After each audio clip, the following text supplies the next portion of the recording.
exciting day. Yeah, man, it's a day. I've popped open a Topo Chico to celebrate the occasion. Oh, wow. I don't have a drink. God damn it. I don't even have water. Refreshing. Nothing beats a good Topo Chico mineral water carbonated from Montessori, Mexico. I'm just reading the whole I bottle love the bag. grapefruit ones. They're really good. I had some of the lemon lime ones the other day and I prefer the plain. All right, dude. I've Call never me had vanilla. the plain. Call me basic. What? Yeah, I've never had the plain. I've only had the lime and the grapefruit. Whoa. Well, it tastes like really, really minerally carbonated water. Oh, You get wow. the idea. Wow. But it's in a glass bottle, so it's special. What is today? It's not water day. It's Spookysode 11? I don't know anymore. It is. It is. It's our 11th. I was going to say it's our first Spookysode, and that doesn't make any sense. It's our first Spookysode that we have done that's going to be a little bit different this time. Yeah. Yeah. We got a surprise we're dropping on your asses today. And I'm really excited about it because typically these are the scariest parts out of every Spookysode. So I feel like this is going to be a scary fucking Spookysode. So grab your snacks and your drinks and light you some candles. Get a protection amulet and let's dive in. What are we Maybe grab doing? a How's pet. this? Tell me why it's different. Grab a pet. Oh, that's sweet. Yeah, they're nice to have in times of, I don't know, fear. I wish my dog hung out with me when I was scared. I feel like she can sense it and she just leaves me alone on purpose. Jorah would. She's None of the others do. Like, they just come to me when they're scared. But if I'm scared, they don't give a fuck. Are we still going to get food, though? Yeah, that's it. That's all that matters is that, are you still alive? Oh, okay, you're fine. You can still feed us. That's good. Good enough. Yeah. I'll come over when I want some pets later. Assholes. Anyway, today we're throwing at you an entire Spookysode, all of Spookysode 11 coming at you with just a buckload of listener stories. It's the listener story special. Oh, yeah. I don't like that I could hear myself on your end after I did that. I don't like the way I sounded. It was all right. It was fine. It was all right. So, like Mace said, we got a lot. We have a lot of stories, and they're starting to pile up, and we're like, man, we want to get to all of these, and we thought the best way to do it was to just slam out a ton of spooky-ass stories. Now, this, like you, Mace, is the scariest part of the Spookysodes to me, because this isn't something we've worked on for a long-ass time ourselves. We haven't researched and read all the background. We're just diving in blind like everybody else, and we get to get spooked along with you. And they're just fucking wild. Like, some of these are just awful. There's terrible things always fucking with your toes or messing with your sheets or all of the things that I Leaning never over want. you. Oh my God. It's all of the worst things all of the time, and they're so scary. And sometimes really sweet ones come through, and I like Those that. are so refreshing. It's nice. It's nice to, when those happen right on time, like right in the middle of a Spookysode, it's really nice to have that little, it's like a palate cleanser. It's a little piece of ginger. It's like some eye bleach, but for the soul. Oh, soul bleach. Huh. Well, which one of us is starting? Should we flip a snack for whoever? I don't gets even the- have a snack either. I'm so fucking bummed. Here, I have some runes. I'm so fucking bummed. Here, I have a particularly flat daggaz here. So Okay, all right. I don't know. What do you want? Do you want the like tryptophobia whole sides with the bone marrow, or do you want yeah. the rune side? Give me that holy marrow. Alrighty. I'm not... Alright, let me try to find a place to flip it so I don't just shatter it in a million pieces. Holy side, it's you. All right, well then I'm going to jump on in here. Our very first story from Spookysode 11, of Spookysode 11, off to a great start, Charlie, comes from Sarah L. I have a spooky story, which ended up in some ways being the foundation for my pursuit of witchcraft. Last November, my friends and I took a trip to the States. While in New Orleans, we decided to do a ghost tour. At this point, I'd been a staunch materialist for several years, so I was absolutely not expecting anything other than some good stories, spooky vibes, and cool history. The final stop of the tour was the Bourbon Orleans Hotel, which is apparently the most haunted hotel in the city. Oh. We were taken to the ballroom, and after being regaled with hair-raising tales of its history, our tour guide switched out the light, asshole. At this point, our whole group... son of a bitch.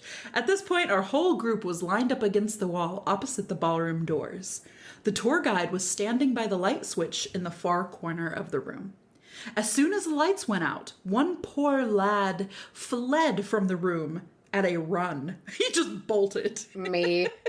We all started taking photos. And then we all started walking around the darkened ballroom. The order of events is important. While walking around towards the center of the room, I felt a warm, tingling sensation creep up my spine and across my shoulders, kind of like someone had rubbed heated menthol or Tiger Balm in a T-shape across my back. Oh. I thought it was just a reaction to good storytelling and spooky atmosphere. My eyes were continually drawn to a particularly shadowy corner at the back of the room. I had a super weird feeling about it, kind of like someone was watching me.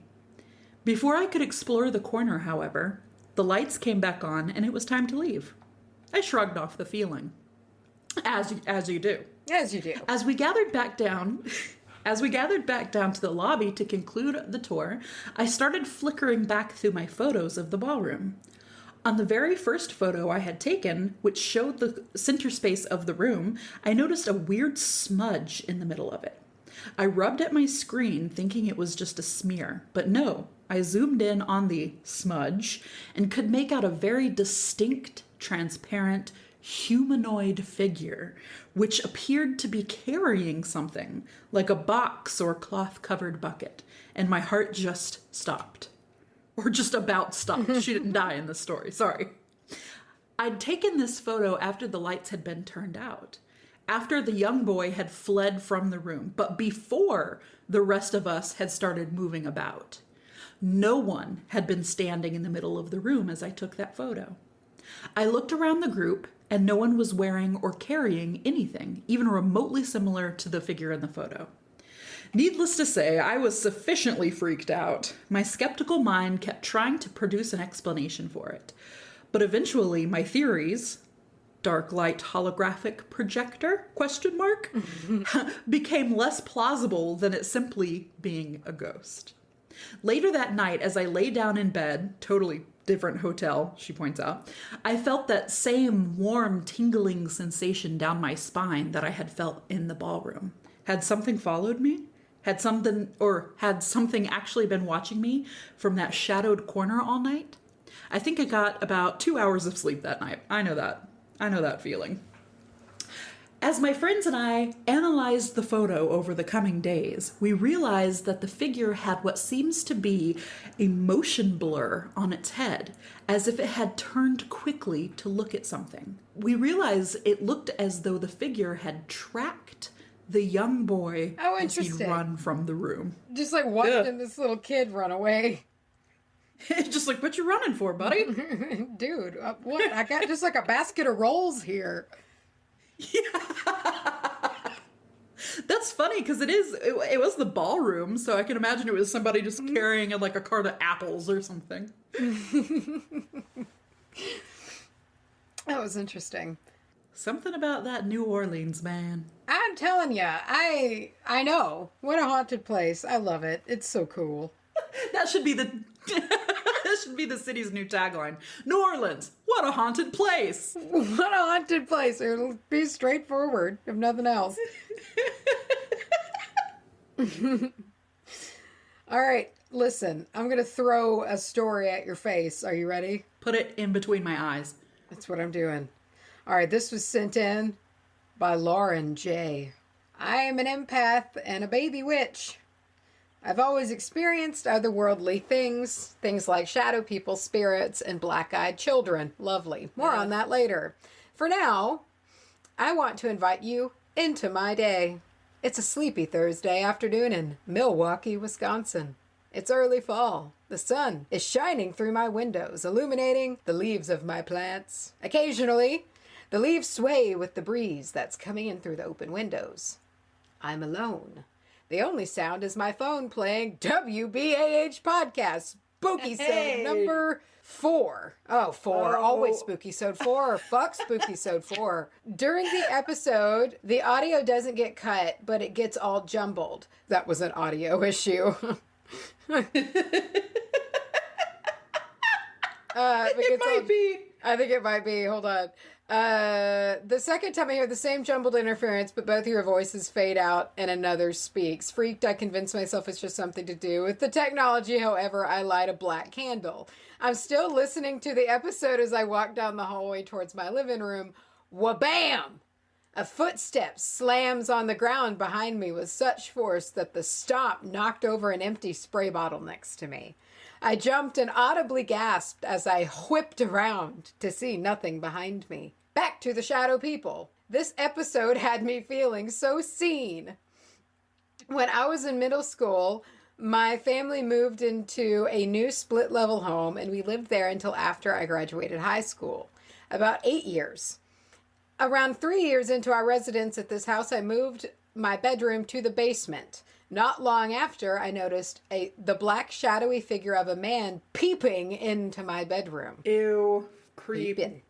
Naturally, this horrified me, as it does. Yeah. I did some research and found out about shadow people. The implications made me nervous, but I never felt any malevolence from this presence for years. Oh, wait, sorry. For years, this shadowy figure remained in the same position, always staring at me, sometimes with glowing gold eyes. Jesus, that's new. Oh, fancy.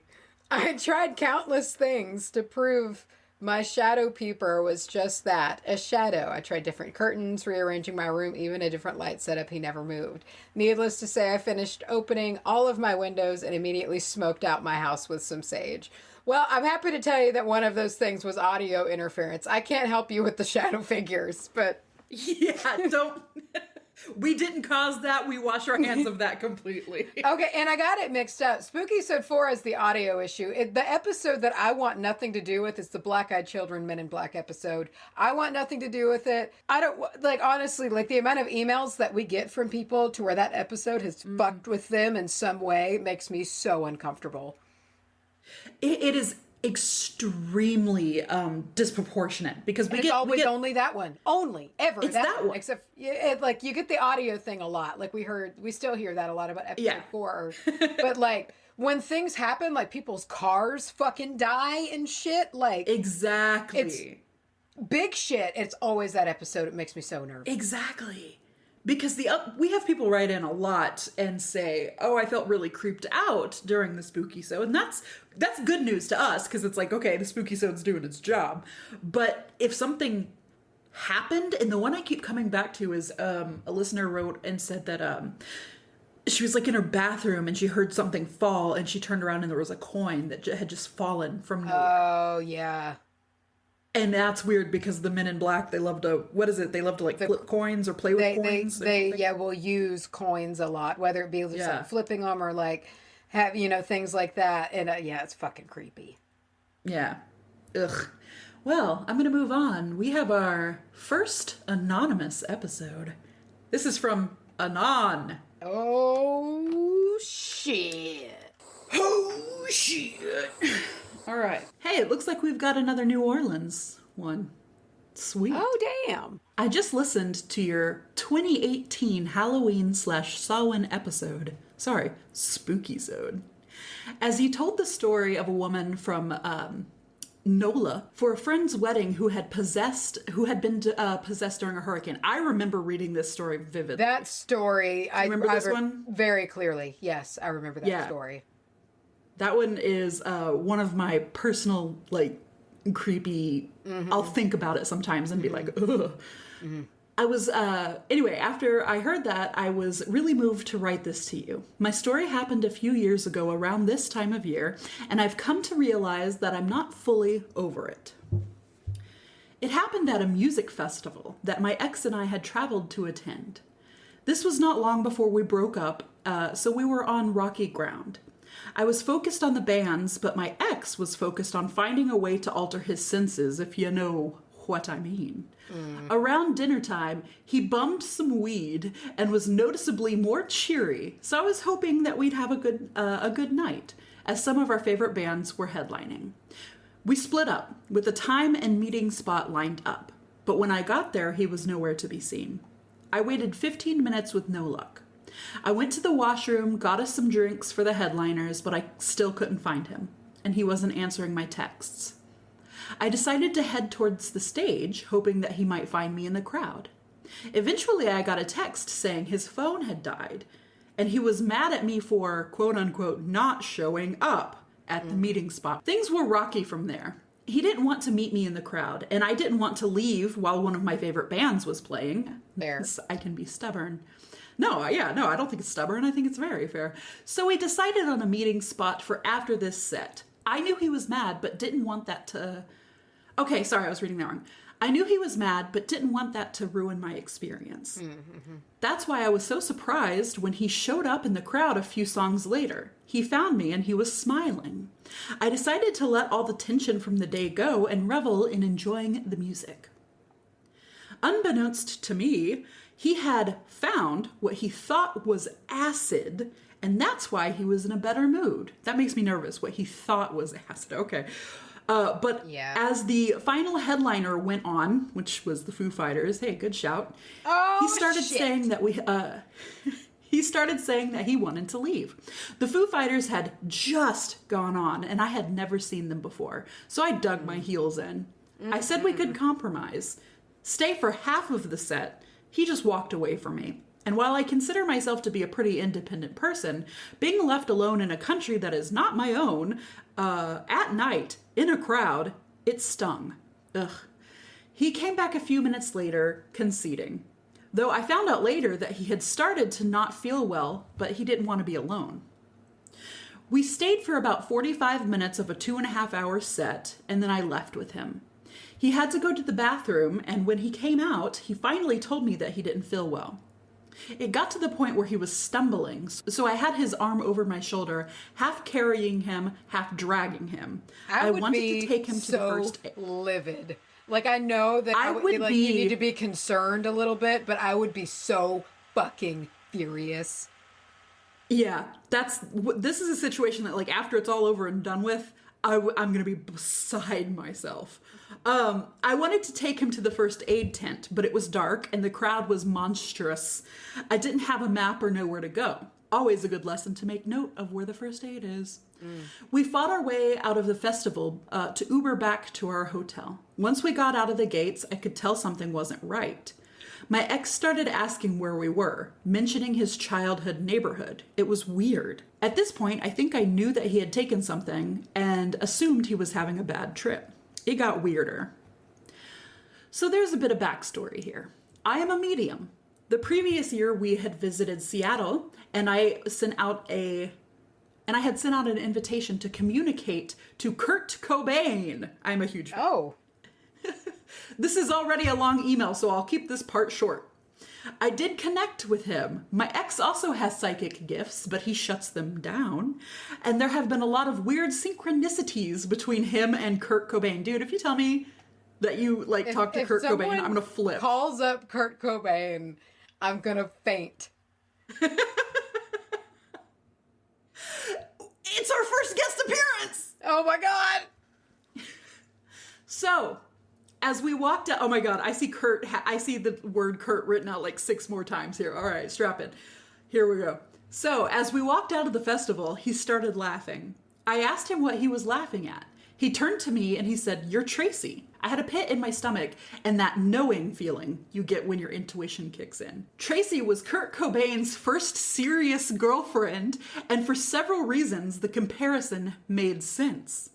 It wasn't a far cry to think that Kurt had come into my ex with my having a connection with him, my ex's connection to him, and taking psychedelics that easily opens you up to spirits. Oh, and also being at a Foo Fighters concert. Hey, it all lines up, man.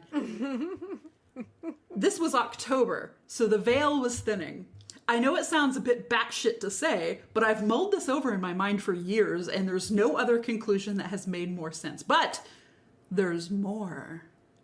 I had an inkling this was Kurt, but it solidified when he saw the cops and started pulling towards them. I held his arm tight and did not let him go. I asked him why he wanted to talk to the cops, and he said, "You'd want to too if they'd stuck a needle in your arm." Now, I've never thought Kurt Cobain's death was a clear-cut suicide. Was he capable? Yes. But I believe 100% that there was more happening, so this dumbfounded me. I said to him, speaking to Kurt now and not my partner, that if he wanted to talk to me, I am more than happy to listen, but I won't allow him to mess with my partner's life. It's after I said these things that it got worse. The conclusion I've drawn is that this comment made Kurt leave, maybe made him feel guilty, which in turn left a space open for another entity to come in, and this entity was bad news. Ew. It started around the time we got in an Uber. It was a 20-minute ride on the highway to our hotel. My ex wouldn't put on his seatbelt. I did it for him, but he kept undoing it. Oh, so I held his hands, pinning them down. I know. That's all I'm thinking is if I went somewhere and I don't know, Clark pulled this shit, I would be so mad. Oh my God. I held his hands, pinning them down, so he couldn't take off his seatbelt. On the highway, he tried to open the car door. My knuckles were white as I fought him, all while trying to keep up appearances that everything was okay for the driver. 20 minutes was a long time. I knew something was very wrong, as my ex went from crying and saying he didn't feel good, this is when I could tell it was him, to fighting me and saying that he had to die. I envisioned white light coming in through my crown, purifying me and going through my hands into my ex's body, trying to make whatever this thing was go the fuck away. At that point, my ex's head was hung, and it slowly started to turn toward me. I kid you not, it was like a scene from The Exorcist. Ew. Because he had a creepy smile on his face and his eyes were motionless in their sockets. Ew. As his eyes leveled with mine, I understood the saying, "The eyes are the windows to the soul," because that was not my partner looking back at me. I stared right back into its eyes and smiled back. All I could think was that I would not let it see fear in me. We finally got back to the hotel. He ran off, and I followed as he walked in the middle of the road. It seemed like more and more it was my ex coming through. I assumed the drugs were wearing off, and the entity's opening for possession was closing. I caught up to him, afraid he was going to jump out in front of a car. He just stopped. Standing on an island in the middle of the road, I watched as he slumped over, crying. He turned to me, saying again that he didn't feel good. I knew that it was my partner in that moment, and I ran to him. I took his arm and guided him back to the hotel. I was talking to him and basically said that he had the power here, because a possessing entity always needs permission to enter. I told him that he could say no. At that moment, he forcefully pulled his arm from me and yelled in my face to shut the fuck up. That was the point where my fear changed from fear for his life to fear for my own. I walked a couple of meters behind him as we went back to the hotel. In the hotel elevator, I asked if he knew what floor we were on, and then asked him to take me to our room when we got off the elevator. I was sort of testing him / the entity. He didn't know the floor number and kept going to all of the wrong doors. At our room, he's just knocking on people's doors. At our room, he said that he wanted to smoke. I made I made sure I had both of the room keys at this point and was just done. I let him go off alone and I locked the door behind him. Maybe that was an asshole move. The adrenaline was wearing off. No, dude, get out of here. The adrenaline was wearing off and I was starting to feel my emotions. Then I heard a knocking at the door. I open it and my partner falls on top of me. I get bruised up from the fall as I fell onto the corner of the mini fridge. Ouch. I push him off of me and he lies there asking for my help. I didn't know if this was my partner or a possessing entity looking for a loophole to attach to me or possess me. I tell him that he has to help himself. After lying there for a while, he goes to take off his shoes and pants and gets in bed. I gave him a Gatorade. He seems to have, man, a Gatorade fixes everything when you need it. I'm serious. He seems to have, the Gatorade saved my life. He seems to have a moment of clarity and says he needs to go to the mental hospital. I could tell that he was realizing what had just happened and he was rattled. A hospital maybe wouldn't have been a bad idea, but I wasn't sure if he had coverage outside of our home country, and all I could think about was him being stuck in a 72-hour confinement, and we both had been drinking, so we weren't driving. I had to take away his car keys. He got in the shower, at which point I break down into tears. I text a mentor of mine who I learned mediumship from, but it's the middle of the night and she's asleep. My ex goes to sleep. I stay up and watch him as long as my eyes would stay open, doing protections and calling in my spirit guides, angels, white light, you name it. I wanted to sleep in the bathroom with the door locked, but the lock was broken, so I slept in the bed with my ex. He slept about 13 hours and didn't remember anything the next day. I bet I kept the secret for the rest. Yeah, I know. God damn. I kept the entity for the rest of our trip. A secret. Sorry, I kept the secret for the rest of our trip. Jesus. Afraid that telling him would open him back up to the entity. I was diligent with protections, but I swear, one night in a different hotel, as I showered, it was in the bathroom with me, watching me. Oh, please don't let that be the theme for this Spookysode. Son of a bitch. Papin'. What did you say with the last one? Paper. Piper. When I finally told my partner what happened, he rejected it. I can't really blame him. I moved not long after this trip, and while I did all I could do to prevent that entity from following me, I have to say that I've never felt completely at ease in the bedroom I'm in now. It's been 2 years, and it's one of the worst experiences I've ever had. I can't watch scary movies, especially ones with possession, because I truly believe that thinking about those things can attract them to you. You never know how you'll react in this sort of situation. But the adrenaline really took over. It didn't feel real till it was almost over. And then my body knew... it didn't feel real until it was almost over, and then my body knew I could let my guard down, and I cried. I think I needed to write this as a cathartic act for myself, and I wanted to share in the hopes that it could be informative for others, or, at the very least, entertaining. It was pretty entertaining. Oh, that was so interesting, though. Yeah, that really was. I mean, it's like it turned him into a toddler. It seems all toddlers try to do is find ways to kill themselves in some sort of accident anyway. And that's just like all he was doing was like trying to open the car door, not wearing a seatbelt, go to the cops. I'm not going to wear a seatbelt. Some sort of drug. Like anything self-destructive, go for it. Walk into traffic. Oh, shit. What about the head-hung, creepy head-turned, dead-eyed expression? That was That's just lovely. not cool. I have a tale for you. You have a tail? Oh, yes. Long one. Oh!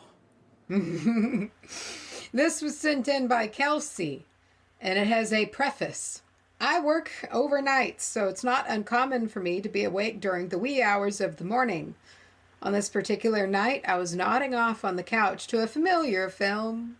I made a point to turn the DVD player off, because once the film concludes, yep, the DVD menu plays boisterous music on repeat. I feel that in my bones. I didn't want it to wake me up because sleep had been scant lately. Caught somewhere between wakefulness and sleep, I was roused to a semi-consciousness by children at play. I heard the squeak of a merry-go-round, children giggling, sounds you would anticipate hearing at a playground. I was sentient enough to puzzle through my thoughts. A, what parent would allow their children to play at such a late hour, close to a busy thoroughfare? B, I don't live next to a playground. C, my movie must still be playing. I swam to consciousness and surfaced to a quiet room. The movie was off, of course. I brushed it off as my first ever sleep-induced auditory hallucination. Those are fun. Ooh. I fell back asleep and experienced my second auditory hallucination, women chattering in close proximity. It sounded like they were seated on my balcony. I've heard that a lot. I've heard people chattering a lot as an auditory hallucination. Yes. A lot. Oh, yeah. So many times. Oh, yeah. And then when we stayed at the Magnolia, we actually recorded that sound, which is awful. That just made my face contort. I don't like talking about that place. Did you? I imagine you forgot about that. Sorry. It sounded like they were seated on my balcony right next to the couch, carrying on with tea and crumpets. I thought, they'll simmer down soon. They didn't. Realization struck that it was impossible for women to be on my second floor balcony having a lively tea party. It must be my movie. Again, I awoke to a quiet room and the movie was still off. I fell back asleep. My third and final auditory hallucination segued into a night terror. I'm not susceptible to night terrors, but the tangibility of what I saw, heard, and experienced still sticks with me. I journaled it in story format, which was deeply therapeutic. Attached, you will find my retelling. I did not provide a description of the entity I encountered within the story. I believe him to be a demon, if not the devil himself. Ooh. He looked very much like a black-horned dragon, but as the story explains, he can take shape of he can take on the shape persona of anyone, anything he so desires. The story touches on packages being left at my doorstep. This is connected to a dream I had involving the same entity a month or so prior. In that dream, he left me a package of odds and ends that to anyone else may seem insignificant, but to me they were symbols of things I buried deep inside myself, things I didn't want to address, things I had tried to run away from. We'll call them the inner demons, traumas, etc. My retelling blends this dream into my night terror, the visitor. He came to me in a dream. I didn't know I was dreaming. I thought I had an intruder in my home, but this didn't bother me. It felt natural. As a matter of fact, I was so relieved for the company. He made himself at home, opening and closing cabinet doors. I couldn't move, but was content with listening to his heavy boots stomp through the back rooms. Realization soon took hold, as realization is wont to do. I obliged. I live alone. This thought zinged through me like a reverberation of a close shot. The intruder must have felt the reverberation too, because all of a sudden he grew still. I sensed him watching me just outside of my line of vision. I so desperately wanted to move to face him, but my body betrayed me. It laid motionless like a puppet abandoned by a puppeteer. I didn't have to see him to know who he was. I knew he was coming. He had left a package at my door a few days prior, a box of odds and ends that held no meaning to any other than clues to a past I had tried to forget. I had pushed the package aside into a shadowed corner of denial, all for naught, of course, because he always comes. Deep down, I knew this. Rumors reached me that he had been spotted in the area. All false, I convinced myself. No one could actually see him. If you do, you're already his. If you're already his, you won't be around for an eyewitness account. Eventually, he'll come for you, too. Deep down, you know this. Now he sensed my enlightenment on his true identity. He shed his metaphorical cloak and traversed the space between us in his true form. There's an old wives' tale that says, if you hold a looking glass up to a set of mirrors, you will catch a glimmer of his face. I've never tried it before, maybe because I lost my nerve. I wanted to believe it was just that, a tale. Nevertheless, on the day he left the package at my door, I had the wherewithal to do it. I knew I had nothing to lose. My time was here. What I saw confirmed my suspicions. He looked exactly how I always had imagined him. My heart thudded against my ribs like a caged canary thrown from a moving cart. Here he was in the flesh, a tangible entity before me. He crawled within a whisper's breath of my inactive features. The urge to push him away billowed deep from my bowels. I coached myself just through the process. Just bend your elbow, I thought, and pushed to the right. His presence so close to mine was unsettling. I concentrated on the movement. Bend your elbow, push to the right. If my lips could move, it would have remained an unanswered prayer. He didn't laugh at my plight. He didn't tease my worrying emotions. He crouched there, a patient and objective observer, waiting. His repose enraged me. Punch me. Punch him, I thought. Punch him right between the eyes and knock him back. Punch me. That would be hilarious, though, like if this scary entity crawls out of the depths of hell just to sit by you and ask you to punch him. Punch me. Punch me.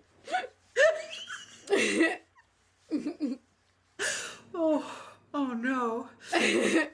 Though I knew he could talk, he didn't. Instead, his thoughts reached mine, as they had so long ago. I had been late for a date. The streetlights were black and my headlights weren't working. I growled in frustration. That's when I heard him for the first time. His voice was a fog in my brain. I knew it was sabotage. He told me he would be waiting for me. I yanked my headlight lever in desperation. It wouldn't give up the ghost. I felt him holding it in place. The lights would not engage, and visibility was scarce on a moonless evening. He didn't laugh then either. Good, I challenged. I hope to see you there. I threw the car in park and ran out into the wind. That's when I had woken up. The room was dark and my dog was growling. Nobody was there, but I knew he had visited me. His presence lingered like cologne on a passerby. He would be back. Deep down, I knew this. This time, however, I didn't wake up. This time, he had revealed himself to me. This time, his voice wasn't a fog in my brain. It was crystal clear, like water. There was no mistaking it, no shrouding in denial. I lay bare and vulnerable before him. He was in a position of empowerment, yet he never exposed his authority over me. In fact, he exuded the stark contrast of my escalating emotions. Knowing this did little to soothe me. He was patient, understanding, sincere. We both knew why he was there. When he asked for my consent, it caught me off guard. In a way, it was endearing, gentlemanly even. I neglected to realize I'd been holding my breath. With an exhale, I willingly gave in. This seems right. I thought, I want this. He stretched into an oblong orb across the length of my abdomen. I felt a hum of energy as it hovered above me. I knew I would never be the same again. The orb beckoned with promise and possibility, radiating a shade of blue that reflected peace. I was at peace. Again, his thoughts reached me. There was no distortion as he requested my affirmation of my consent. I surrendered to the intimacy of the moment, and he pushed the orb down towards my body. Something snapped. Perhaps it was the trigger of reality. Perhaps it was divine intervention. Panic overtook me. A scream imploded from within me. No, I don't want this. I want to remain who I am. I like who I am. He was not who he portrayed. He was insidious. My body convulsed in uncoordinated spasms to shake loose from the hold he had on my faculties. I jolted, awake to a room so still and silent. The lack of sound raised every hair on end. The Oz effect. There was no screaming, no thoughts, no presence, only the thump of my racing heart. I was here. I was myself. I think it's a dream within a dream. Yeah, it seemed like a little bit of dreamception. I think that's what happened. I believe it was a devilish figure. But would a devilish figure be so polite as to be like, may I possess you? I think so. That kind of makes sense to me if it's an intelligent one. Ah, maybe they're kinder than we give them credit for being. All I can think of is I will possess your heart. It's just this demon, you gotta spend some time, love. Love. I'm sorry, I'm never gonna get over punch me. Punch me. I want to sub that in now in movies. Any serious moment, any sad moment, anytime there's a pause, just punch me. Yes. When Frodo's getting on the boat, he turns around and instead of his little head nod, he just goes, punch me.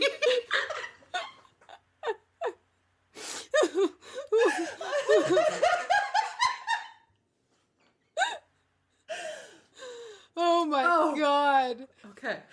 Whoa. Shit. Ouch. Ouch. Ouch. gosh. Okay. All right. Here we. Hold on. I need a second. Okay. Oh my god. Wow.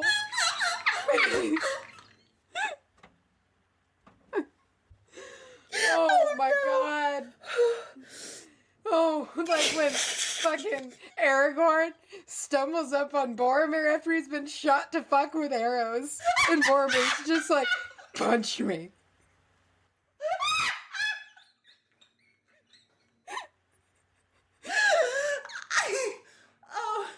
Oh my god. Oh my god. I'm crying. Oh, I'm crying. Oh my god. When Gandalf is about to fall down, instead of fly, you fools, he just punch me.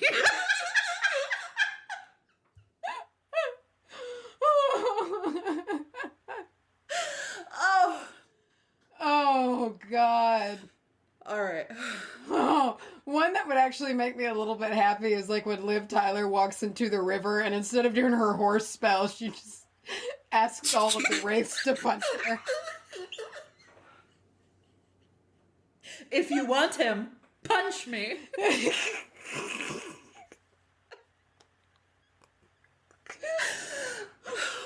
Oh no. It's the best. Oh god. I'm sorry, the middle image is so funny. There's this dark street. You can't lift yourself up off the ground. And the demon that's staring at you just punch me. Punch me. Patiently sits there. It crawls up next to you, sits down, you know, crisscross applesauce, and then looks at you and goes, punch me. Punch me. Okay. Shit. All right, man. Okay. I'm done. Yeah. Oh. Okay. I'm gonna hit. I thought I was gonna hit refresh. I'm not. Okay. I'm gonna read a story from Megan. Please. I've got a story from Megan B. And this starts off. I have a spooky story for y'all. It was last year in the house I currently live in with my husband. My sister says to this day that she feels incredibly creeped out by my house. Or inside of my house. One night I couldn't sleep, so I sat up watching Charmed like I always do when I can't sleep. Around 3 a.m., I decided it was getting too late, and it was time that I tried to go to sleep. I plugged my phone into the charger and rolled over toward my husband to go to sleep. I started to feel really uncomfortable in the room. Everything just felt darker than normal. I buried my face in my husband's back to try to keep the uncomfortable feeling, to try to help the uncomfortable, not to keep it, sorry. Nothing I did made me feel comfortable, so I sat up to watch more Netflix. When I did, I saw a featureless dark shadow on the other side of my bed. Damn it, they're always just there on the other side of the bed. Okay, all right, note to self and all listeners listening to this right now, when you die and become a ghost, please remember that nobody wants that. You can try to communicate however you want, but don't do that. What is it? Like, you pass on and this just becomes the best way to get a hold of people? Maybe it's a know what scheduling everyone's... conflict.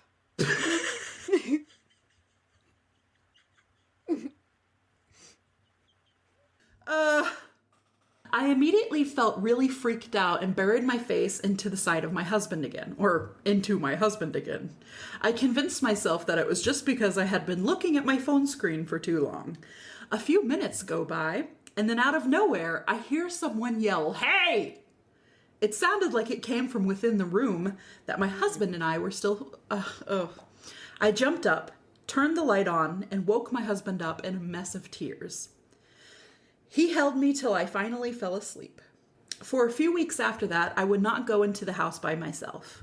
I remember one night my husband had gotten called to work. I got in my car and drove to Walmart. I sat in the parking lot until my husband came home. I have not heard or seen anything since. I tried telling my husband about what happened, but he told me that I must have just been asleep. My mom told me that I had to have been dreaming. The only one who believes me is my sister. I believe you. I believe you. I believe the shit out of you. Especially because it was doing that thing that they always do. Anytime somebody tells me a story about a ghost by their legs or on the other side of the bed or leaning over their bed, I'm going to believe it because I'm like, that's what they do. Yeah, apparently that's the norm. They just lean over your bed and go, punch me. Punch me. I'm never going to get over that. Fuck. No, man. Oh. Okay. I have a feeling that that's gonna stick. That's gonna be a thing for a while. That's canon.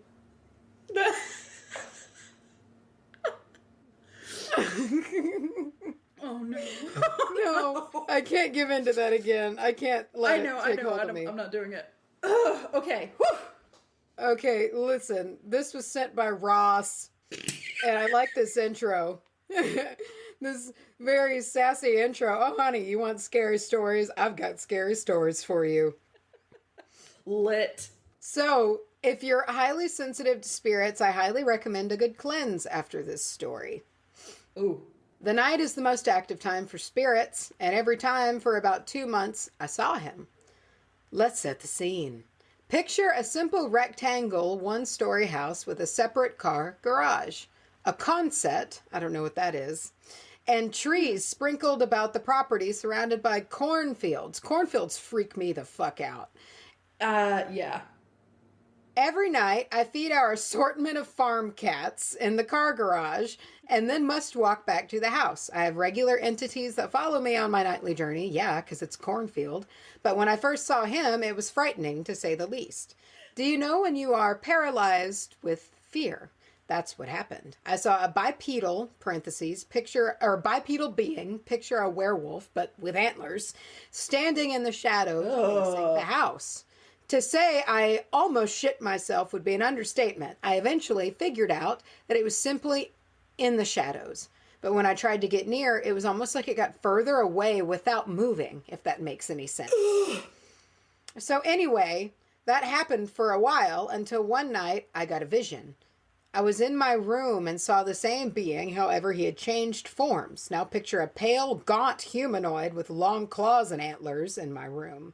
No. It did the whole, if I'm under my covers, it can't get me thing, and pulled the blankets over my head. Fair. That worked out about as good as a blind man being a crossing guard. I literally got a psychic vision of this thing clawing at my eyes in an X pattern. How I didn't have a nightmare was amazing. Finally, I had enough. I consulted a tarot reader, and she said that he was a malevolent spirit that wanted to be a real pain in my side. She also suggested that I get something bear-related, as in legend, apparently bears are the only thing that can harm them. I got a peridot. Peridot? Peridot. And I got a peridot and bear pendant, and have not been plagued with his torments. However, once in a while, I feel him try to wander back, so I always have my circles up and prayers said. Gross. Ew. Wendigos are terrifying. They're nothing to fuck with. Yeah. Story 2 is called The Haunted Fortress. Unfortunately, I forgot the actual fort's name, so sorry about that. So to save some time, I'll give you some details fast. This was a fort that had some conflicts fought near it. There is a river near this fort. Someone decided to build the fort on a Native American graveyard. My family had been walking around this place for about 30 minutes and was getting frustrated because I hadn't seen anything. To clear my head, I decided to walk down the river, and actually, while reading this, I don't know why I went down the river. Anyway, I went down to the river, and it was getting darker as I got close to the water. Post-remembering, it was strange. Like it should have been 1 p.m. lighting the sky, but it was more like twilight in the little grove by the water. I finally knew that something was up when I saw the reeds part, like something or someone was walking through them. This was happening all along the bank. I went back up and was feeling a bit buzzed with my discovery when we went to the prison. This place was bad. It was built at the top of a hill so that the top area's door was on the top of the hill. But the actual jail cell was at the bottom with its door there as well. When I went to touch the door frame of the bottom level, I physically started shaking. You could not have paid me to go into that space, as it was unnaturally full of hatred and malice that I was not having it. I waited outside until my family was done. After that, I was glad that no more incidents happened there, and when we left, we hadn't been back since. 3. Seance fail. This is mostly just an example to show you that you should always cleanse after anything to do with spirits. So I was bored on a school night and did what every boy does and light a bunch of candles to try to contact the dead. I had a circle of candles, some on the floor, some on the table, and asked in a very bratty way if there are any ghosts here to move the flame. All of the flames moved together, and I chuckled. All of the flames moved together, and I chucked the deuces real fast and blew out the candles and went to sleep. Did I close the portal to the spirit world that I had just opened? No. Did things come out that I dealt with for a while until I finally got some sage to cleanse the motherfucking house? Yes. Anyway, this is just a word of caution to anyone wanting to do that. Please just cleanse and have protection and the whole 9 yards. I love the bratty, if there's any ghosts here, move the flame, because that is such a kid thing Entertain me. Yeah. I don't know what I'm fucking with. Oh, man. What's your favorite position? That's cool with me. It's not my favorite. This dumb song. How are you doing? Is your headache better? It's going away. We took the dogs for a walk, and I think the fresh air helped tremendously with that. It's so nice outside. It's like cool and breezy right now, and it helped. Nice. I'm happy about that. You know, it's going to be like, I don't know about there, but tonight it's going to be like 60 degrees. Yeah, that's what we were walking, and like the breeze was cool and the sun was setting, and I was like, this is fire pit weather. You're not wrong. That sounds phantasmo. Mm-hmm. So how are you on this second day of recording following an intermission of sleep? We're not going to pretend that we've been here this whole time? Nah. I think we just lean into it. All right. So anyway, a week ago when we recorded the first part, I'm all right. I did a first. I recorded a blog. No, I'm an old lady. I recorded a vlog today. Oh, you didn't did you do that instead of your written blog? Yeah, man. And like I said in the actual video, I don't think I'm going to make a habit of it, but I knew I was going to write about the whole haircut process, not to bombard you guys with more of that. But every time I sat down to do it, I just couldn't make it work. It's a very visual thing that you did. So I think that makes sense. You know, it's about appearance and things like that. So yeah, I think that platform or like that method makes sense, the video. But it was one of the most frustrating things. I recorded it once, the audio didn't work, and after I sat out in my yard, it was beautiful and the lighting was great and I was in front of a fucking tree.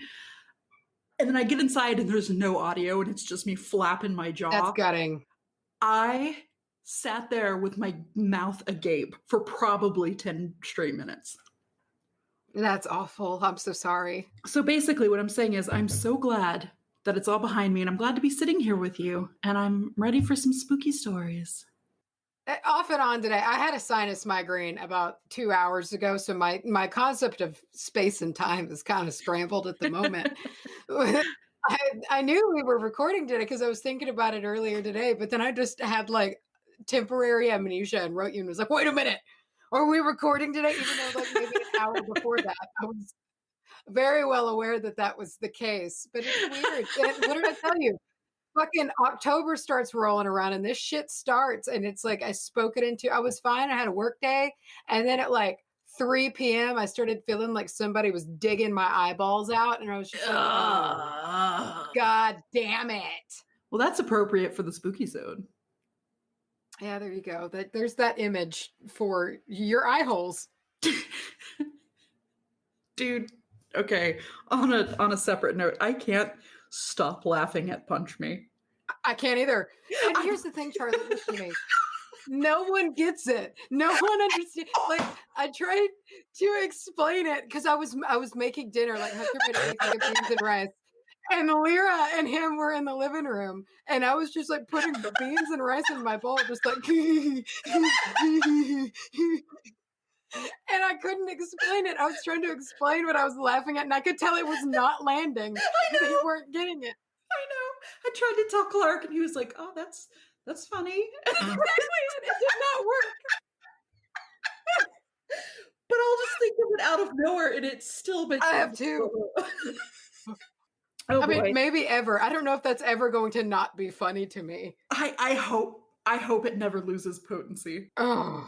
I will tell you though, I had a nightmare that revolved around that story last night. Ooh. I did. I woke up this morning and I remembered it so vividly. You know, the type where you're like, there's no need for me to record this because I'm going to remember every detail. And then you Did he slither out of the shadows and sit at your feet and ask you to punch him? No, it was worse.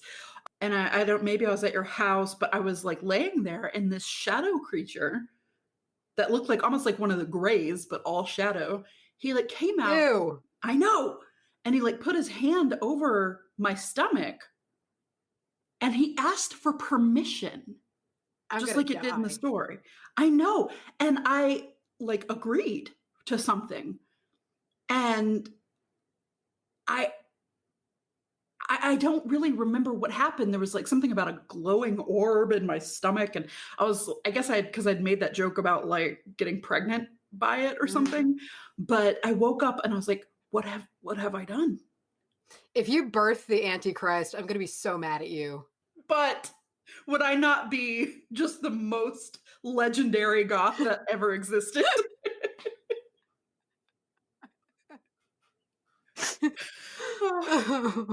Dude, if you birth the Antichrist, we're not gonna be friends anymore. Yeah, it's just like, no, dude, I'm gonna really just have to write you off, I'm afraid.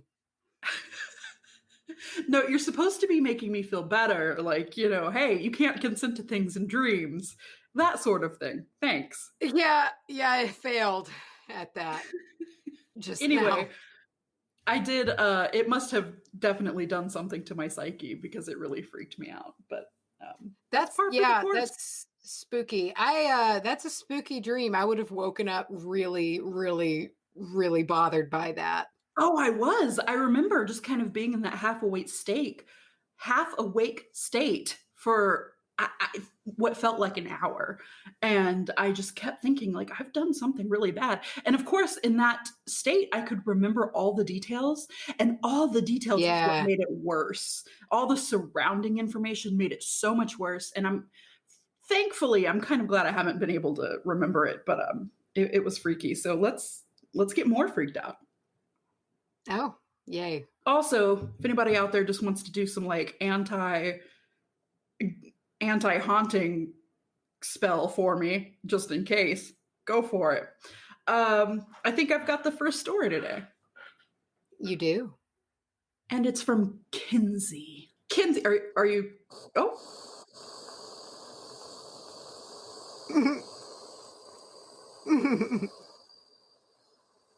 I can't ever tell, like, since I can't see you, I have no idea what's going on. I just hear...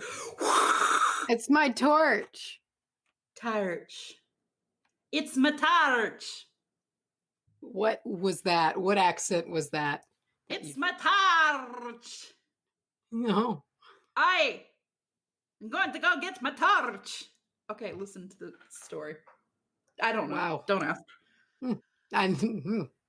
So, Kinsey says, she starts off with something we've heard.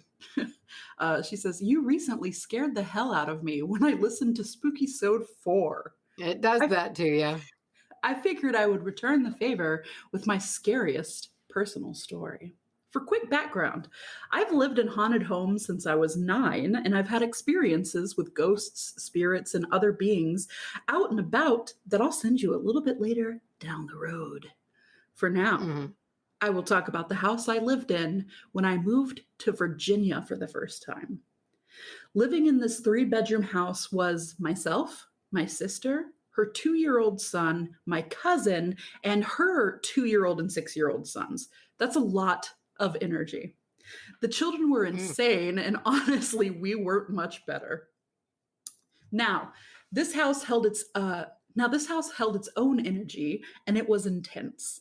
Without much of a grace period, I instantly began hearing kitchen cabinets tapping in their frames, doors creaking upstairs and down, and the most alarming was large footsteps from upstairs.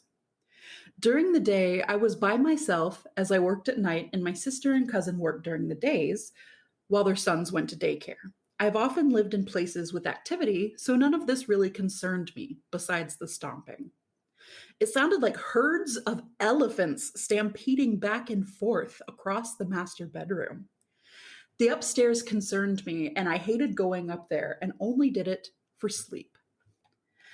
The loudest door in the house was upstairs, a sticky door that screeched open because what in the hate it. That screeched open because it was too large for the frame. Anytime we wanted to open it, we had to push it with our shoulders or yank it closed to get it all the way shut. That door specifically opened on its own constantly. I had a beautiful color changing glass bubbler that I adored. If I let my friends smoke out of it, I would hold it while they lit it because I didn't want to chance anyone dropping it. That being said, this damn thing fell constantly in this house. I had dropped it outside on a metal grated table. It'd fallen from a top cabinet above a sink into the sink after bouncing off of the edge of the counter, and then had fallen onto the tile floor. You name it, never broke. Until one day when it flung off of the middle of my dresser onto the carpeted floor and shattered into a million pieces. Okay, that's fucking it, though. What a piece of shit ghost.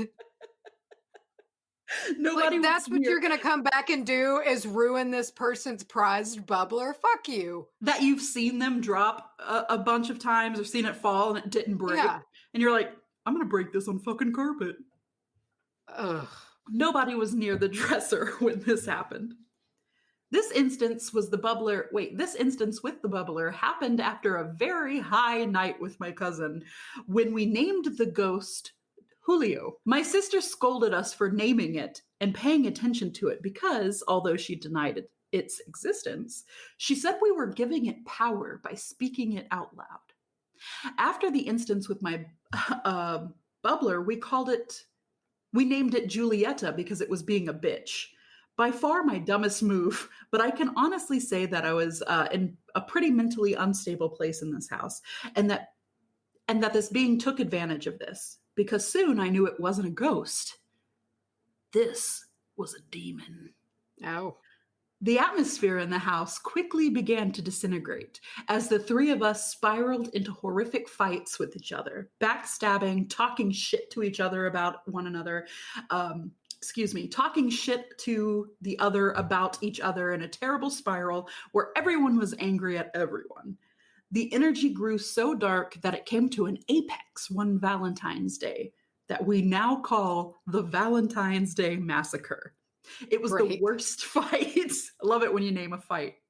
It was the worst fight we ever had and ended in my sister storming out and me punching the hardwood floor while my cousin ran upstairs and slammed the door. My neighbor one day revealed to us that every couple and family that had moved into this house had separated and moved out due to fighting. This house and this time was when the scariest experience I have ever had in my life occurred. One day I came home early from work. I had begun working at a moving company that kept me out most of the time during the day now. And I was exalted to be in the house alone without the insanity of 3 boys and 2 angry mothers. I came home early and decided to take a nap on the couch. I still wouldn't go upstairs until it was bedtime. I laid down on my back and closed my eyes. I reopened my eyes and realized that something felt odd. I stood up slowly and looked toward the direction of the stairs. I felt very cold and the house was eerily silent. No tapping, no creaking, no house noises, no street noise. I swallowed the lump in my throat and walked to the base of the stairs and looked up and distinctively had the thought, the demon is up there. At the top of the stairs, the house was gone. Just a vanishing outline as a blue sky with racing thunder clouds flew by and fast forward. I was terrified and wanted to run. As soon as this thought occurred to me, I felt something rush down the stairs at me, and I raised my hands to scream and protect my face. I froze. I couldn't move. My arms were stuck, bent in half at the elbow, palms facing out in front of my chest.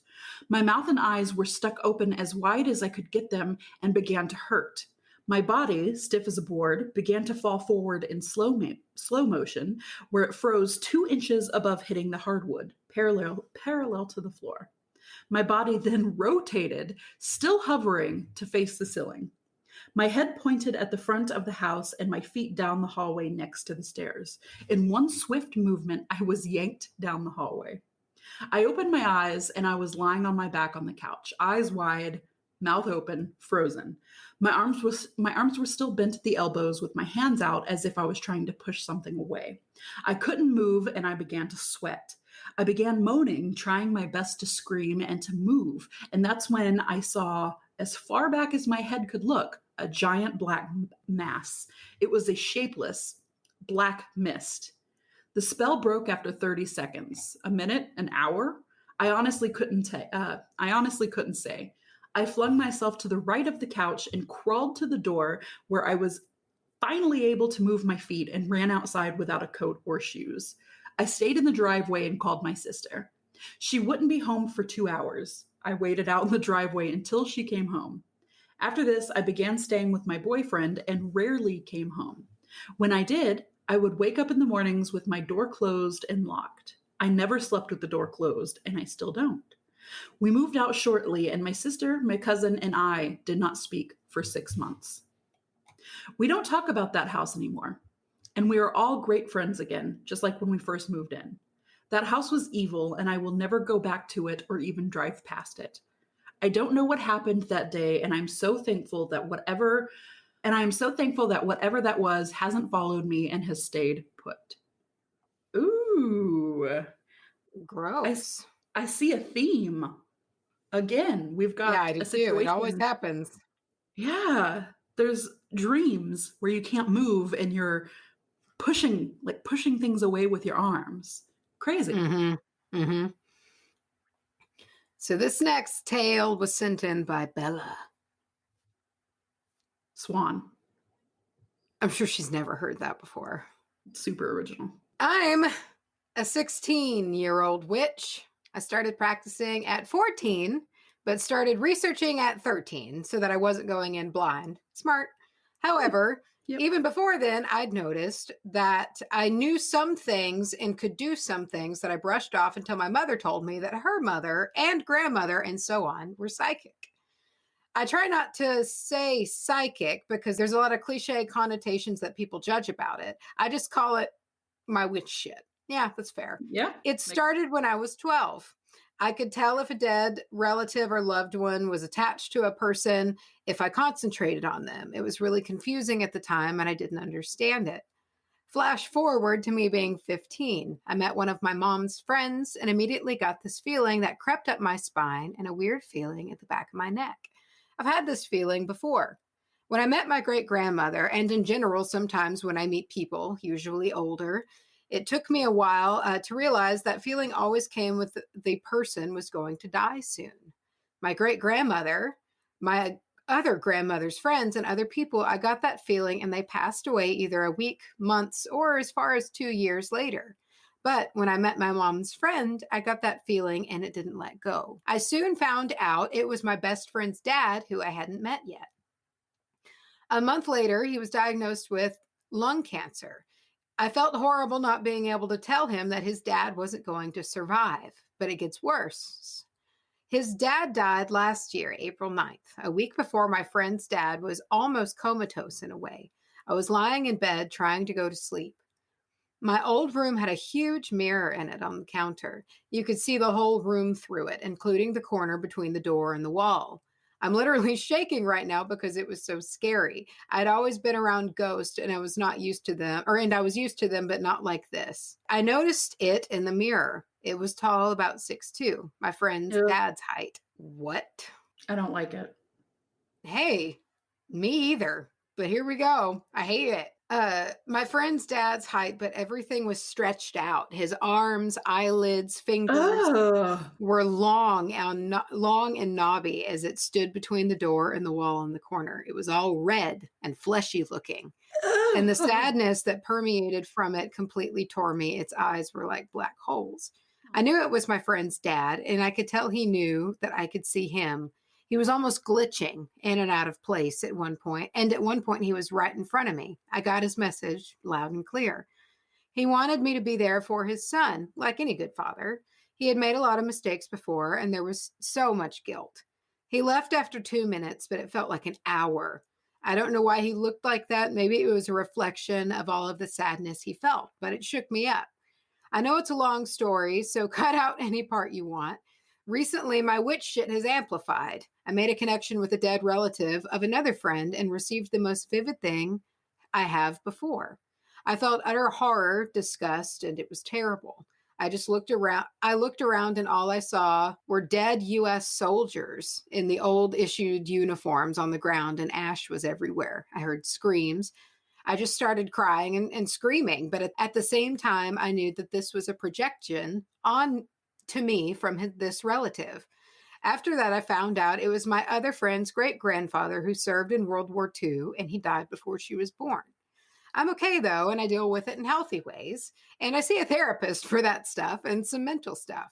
Other than that, my witch shit is kind of normal. That's very interesting. It's a good thing that you're in therapy for it. That's a lot to process. Yeah, I'm glad that you're dealing with it in healthy Mm-hmm. ways. That's something that I think takes a long time to learn. So it's good you got to jump in on that early. Mm-hmm. I don't like that the eyelids were specified as being Yeah, stretched that out. really, I mean, he definitely has them.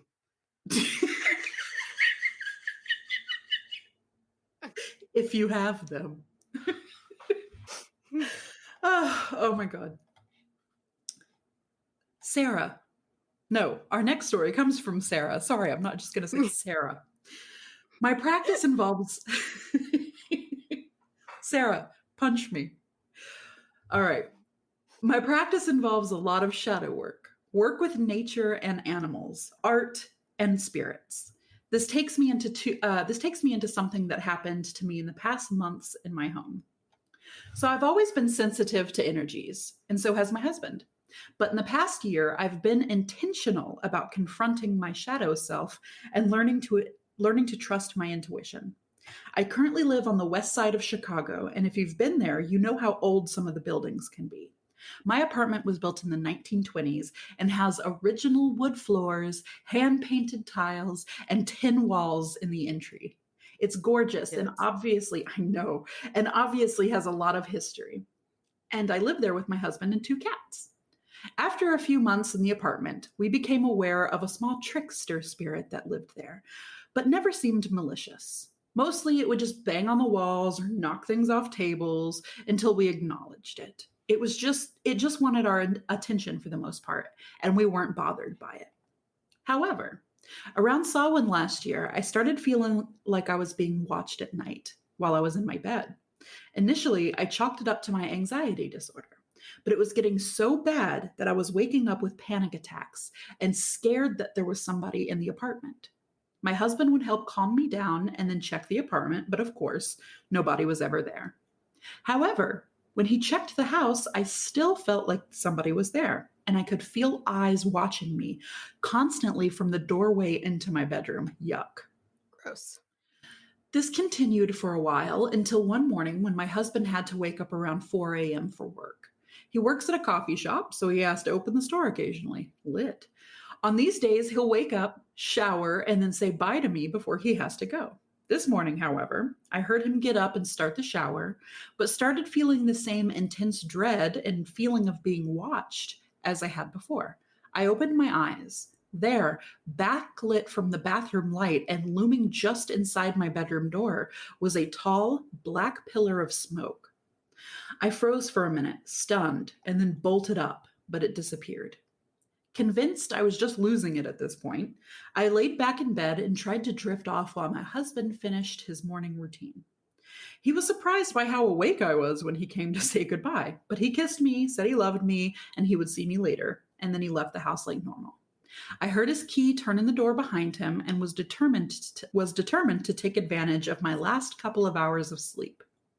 As I was lying there, fully awake but with my eyes closed, I heard a couple of heavy footsteps out of the 100-year-old creaky wood floor outside of my bedroom door.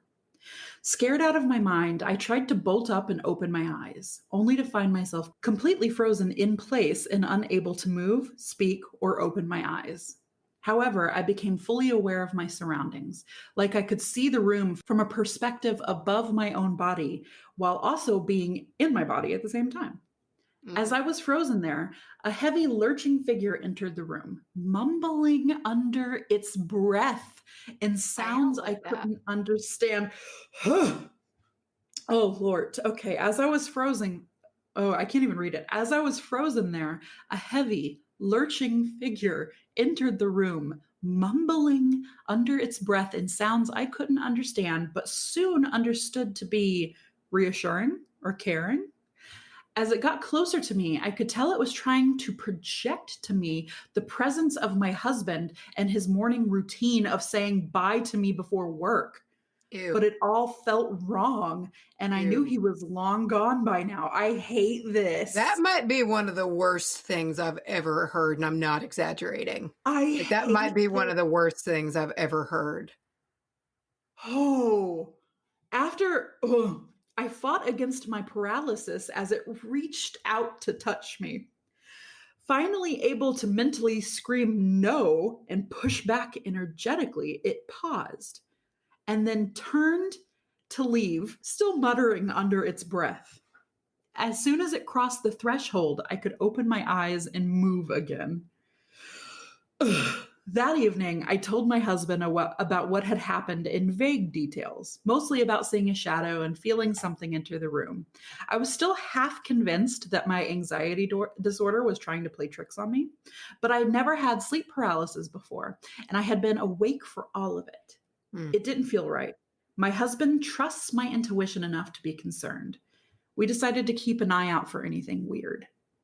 That night, he had a vivid dream that he was in our house. In his dream, he woke up to a sound outside of our bedroom door and got up to see what it was.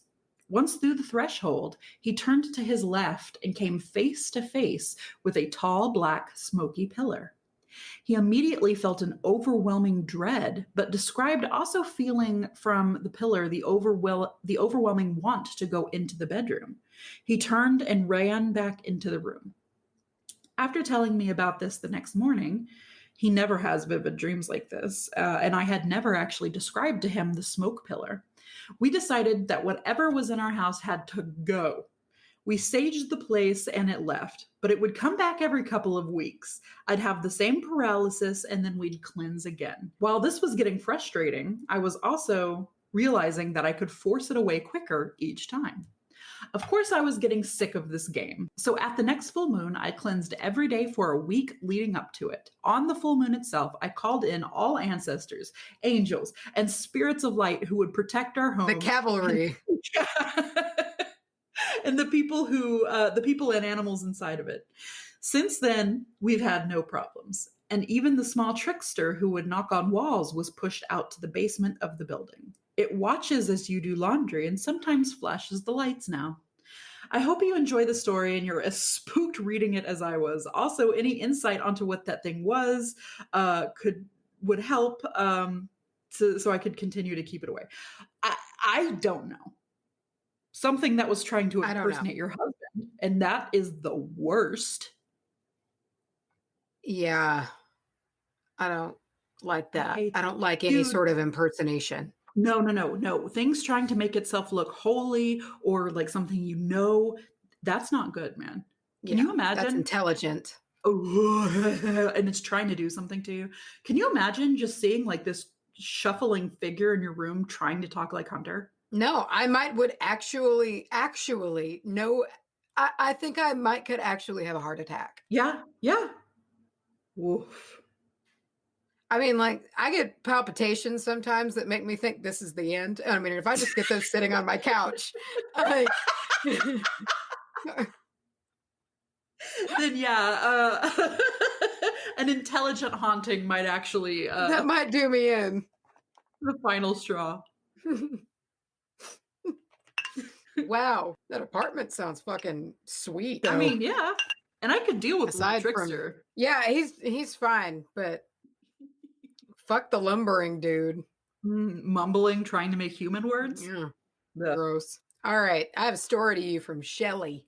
Hit me. Sometimes, after too much to drink, I will use my voice recorder to give myself reminders of when I wake up. Oh, I just feel like this is going to be terrifying. Well, late one night, I was recording in my new living situation in the kitchen. Later the next day, while listening back, I heard a child babbling in the background. There are no children in this house and none next door. Nothing ever goes awry in the house, and I do not feel anything negative. I tried recording again another night while asking questions, but no reply. Perhaps I have more roommates than I thought, and they would peacefully like to be left alone. Fair enough. I'm unsure of whether this one is supernatural or not, but I found it interesting. So there have been nights in the past where I have woken up out of a dead sleep while my body was being flooded by wave after wave of anxiety. It felt as if somebody was periodically filling up a bucket and dumping it on me. After listening to your episode about shadow people, I decided one night during another dumping to ask out loud, please leave me alone. I need to sleep.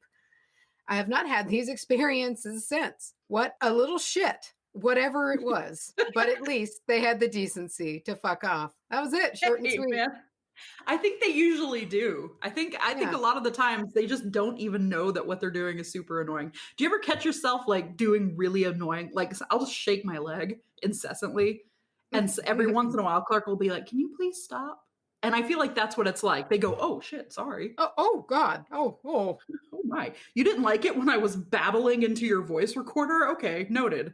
I hate it. That's what I mean. I feel like when you die and you go into the spirit world, all things that you know to be socially acceptable and PC are just wiped away. It's gone. All boundaries are erased. All right. Our next story comes from Aaliyah. And Aaliyah says, hey, I'm a teenage witch in a very Christian family. Your podcast really helps me feel normal as I live in the Bible Belt. Yep, I feel that. You have to pass 3 churches just to get to my house. Also, you guys remind me of my relationship with my soul sister / actual cousin. She's much older than me and acts a lot like Charlie does. Great. Also, Macy acts so shockingly like me, especially the very random and loud singing. I hope we can meet someday and you can see what I mean. My cousin is in this story a lot. She actually lives in Texas, so she understands your Texan better. She understands human music. She understands your Texas humor better than I do. Anyway, here's the story.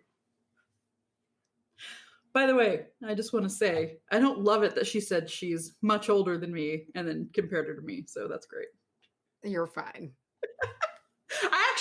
This is completely out of my own psyche because it doesn't say she's much older. She just says older, and I put the much in You there. put the much there. Okay, so my cousin's family was visiting, and I decided to tell her about the entity that I was sensing in my house. This was not and is not usual for me, as I live on the land of the albino farm. You should look it up. It's a story and a half on its own. Ooh, interesting. I think I know that. I'm not sure. I think that was in one of my weird history books, and it is fucking terrifying. Something about it is ringing extremely familiar to me. Yeah, it's scary. If it's what I think that it is. Ooh. I usually would just ignore anything that was staying in my home, but when teenagers get together, they do dumb things. Don't I know it? Yep. We kept feeling chills down our spines and decided to use this as a method of communication with the entity. I'm groaning as I write this because hindsight is always 2020. Here's how it went. Is there someone there? Chill down both our spines. Are you a nice entity? Nothing. And we waited for a long time. Are you a malevolent entity? A violent chill down my spine. We immediately felt the room get heavy. I felt sick to my stomach and decided to go outside when my cousin used the restroom. I still felt like I was going to throw up, and I kept seeing dark shadows in my peripheral vision, even though it was daytime. Sorry, I know that, and I hate it. I was so uneasy by myself that, privacy be damned, I went into the bathroom with my cousin. While we were in there, the lights flickered out. You can bet that we ran. We both went outside and sat on the stairs to the deck. While we were talking, we both saw a shadow that looked like a young boy dart across the yard. We were terrified. Throughout our stay, lights that had never had any issue began to flicker. Other cousins who we hadn't mentioned all of this to started reporting nightmares and apparitions. My closet door was consistently opened when no one had been in my room. Why is it always the fucking closet? My cousin saw, I hate it. My cousin saw a bright white figure of a boy outside my window. My other cousin saw dark fogs hanging around my room. Once, when my cousin and I were in my room watching Loey Lane on YouTube, we heard what sounded like all 13 of the kids from 3 families playing Nerf in the room adjacent to mine. It was a ruckus if I ever heard one. Doors slamming, screaming, banging on the walls. We were pissed because we told them to be quiet before. But when we went outside, all of the kids were in the living room halfway down watching Despicable Me 2. None of them had heard the sounds, and they all swore that they hadn't done so much as gone to the bathroom. Once they had left, things didn't get any better for me. I was left home alone a lot that summer, but I was never actually alone. I felt breath on my neck and felt suffocated every time I went to the basement. Nobody needs to be that close. No. And it's like they know that you can feel that. One day, I was home alone all day long. I always feel a need to strip when I'm alone because I can be as comfortable as I can. Yep. But I felt such a strong presence that I decided against being that vulnerable. I quickly realized that was a good idea because I started hearing voices over the TV. I called my cousin, freaking out. Not long into the phone call, my phone said it was overheated and I couldn't use it. That had never happened to my phone before, and it didn't feel hot at all. When my parents came home, I was crying because I was so scared of having no way to contact anyone. Yeah, that sucks. That's aggressive. Yeah. I started having nightmares about what I had decided to be a demon, possessing people around me in order to get to me. In one, my friend was possessed and knocked me over and started speaking in Latin and licking my ear. I woke up in the same position that I woke up in the same position that I was in my dream, laying on my back with my knees up. I could never sleep like that, and I wanted to scream or run away, but I found that I couldn't move. I continued to feel the licking on my ear and the pressure God damn on my it. I have never had sleep paralysis before or since. Why? Man, it took over 3 months of praying. I was a Christian, and invoking the name of Christ every time that it woke me up. I even yelled at it to leave. The last week before it left was one of the worst weeks of my life. I couldn't sleep or eat very well, but if horror movies taught me anything, I knew it was nearing the end because it gets worse before it gets better. When it finally left, I forgot how it felt to be normal after being haunted like that for so long. That was when I started cleansing my house regularly. Now I understand that my cousin and I invited it in by inviting it to touch us. I refuse to ever do something that stupid again. Dude, what is with all of the demons/sleep paralysis this time around? I don't know. Ugh. Makes me uneasy when there's a theme. All right, I have a story for you by Bridget. Bridget. I love the name Bridget. The first story is set in the middle of bumfuck nowhere in Arizona, Yeah. about 20 miles from the border. My parents went to a party with family friends, and at the end of the night, it was decided they weren't able to drive home, so we stayed over. The house was old, from the turn of the century, and had old wooden floors and red clay floors. In the living room where I slept that night, there was a skylight. Through it, I could see all of the stars since there was no light pollution. I was awake, looking at the stars, waiting for sleep to take me. Gross. Ugh. When a dark mass, the shape of a man's head and shoulders, peeked over the edge of the skylight and stared down at me. No. I hate that. I hate all of it. I froze in fear, being 5 or 6 and not knowing what the hell to do. The worst part, gross. The worst part, his eyes weren't there and I could see through them to the starry sky above. Blech. And then slowly he slid back out. Shut up.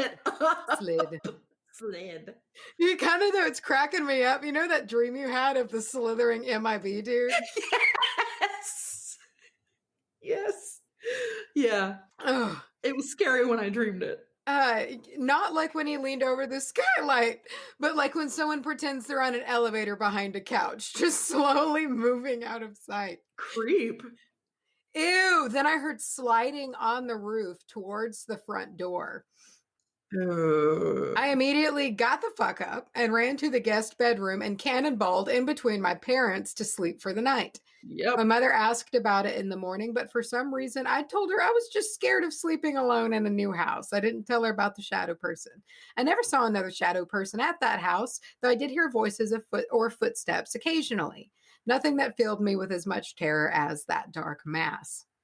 Ew, my second story is set in Tombstone, Arizona, on a school field trip. Ooh. I was 8 years old, and by this point, I had developed my love and curiosity for all things paranormal, spooky, or weird.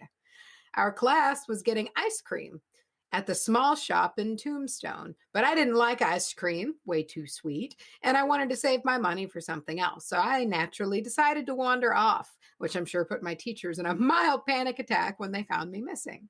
But I walked up the street towards where they would do reenactments of gun shootouts, and I saw one of the actors who I was sure had waved at me in one of the earlier shows.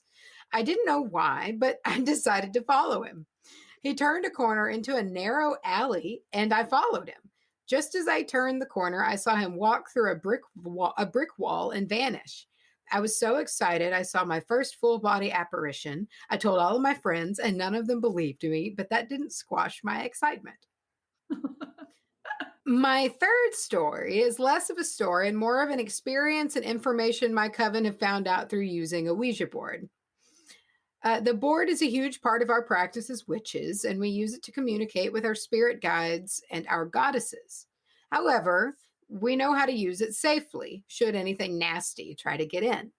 One night, we decided to ask if Bigfoot was real, expecting a vague answer or a straight-up no. But lo and behold, my spirit guide said yes, of course he did. He even went as far as to get a spirit of a Bigfoot on the board. I know, it sounds crazy, and we hardly believe it. We found out quite a bit about them, which I will tell you here.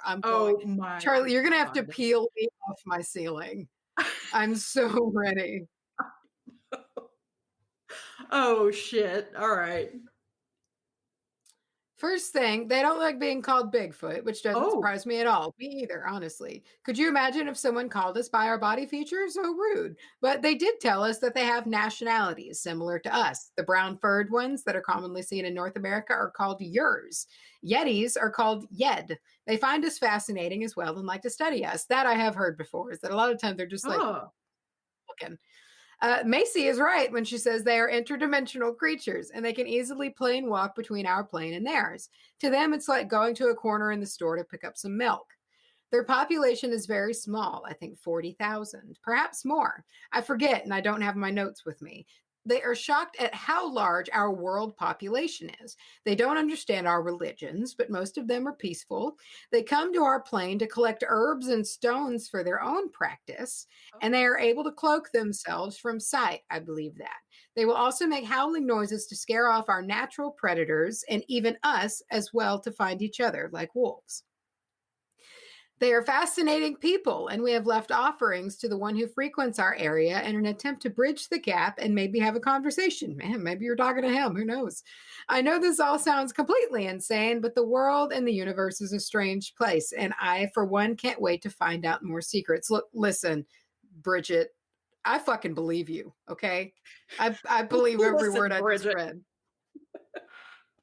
I feel enlightened. Interesting. I mean, I guess that makes sense, man. You can talk to a spirit of anything, right? It's honestly everything I've suspected. And I'm so giddy about it. I quite appreciate the responsible Ouija board usage. You know, I know a lot of people swear them off, but I think, you know, if done appropriately, look at what you can learn. No, I mean, hell, even I feel that way. I'm just not comfortable with it. Well, and yeah, I think any shred of discomfort.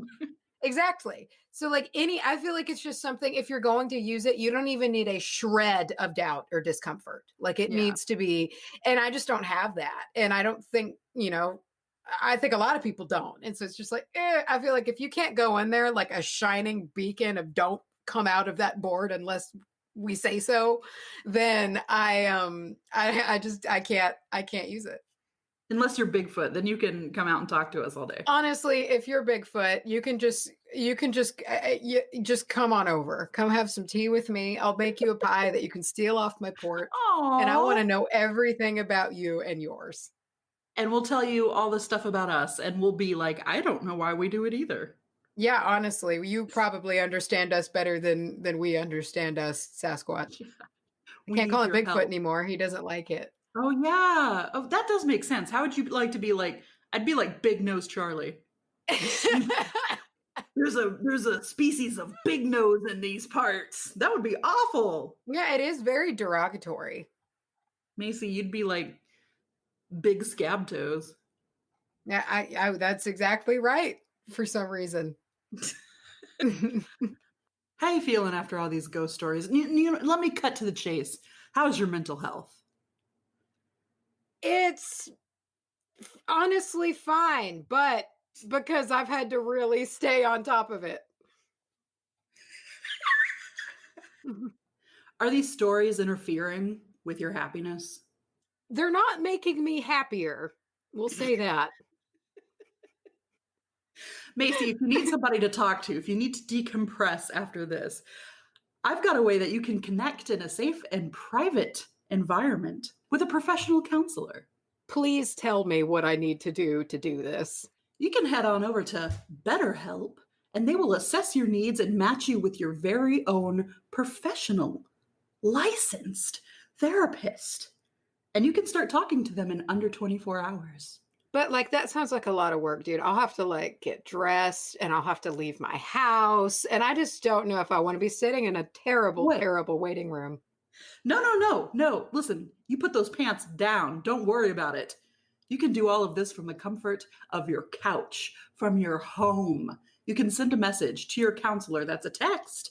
That's a phone call or a chat session anytime. But like, are they going to go blabbing to all their friends about the things that I tell them? Because I'm going to be honest with you, I'm not for that. Listen, absolutely not. Now, I know some people like to hear gossip and then they throw that tea party and they tell all their friends, but not here, not with BetterHelp. These are licensed professional counselors, and everything you tell them is completely private and confidential. Very professional. So how do I do this, Charlie? How do I find this place? How do I sign? How do I get talking to my counselor in under 24 hours? You can do that at betterhelp.com/witch. That's BetterHelp, HELP.com/witch. And you'll even get 10% off of your first month. Whoa. So here's the thing, dude. Are there enough counselors to go around? I mean, Things are kind of crazy right now. Is there going to be a counselor left for me?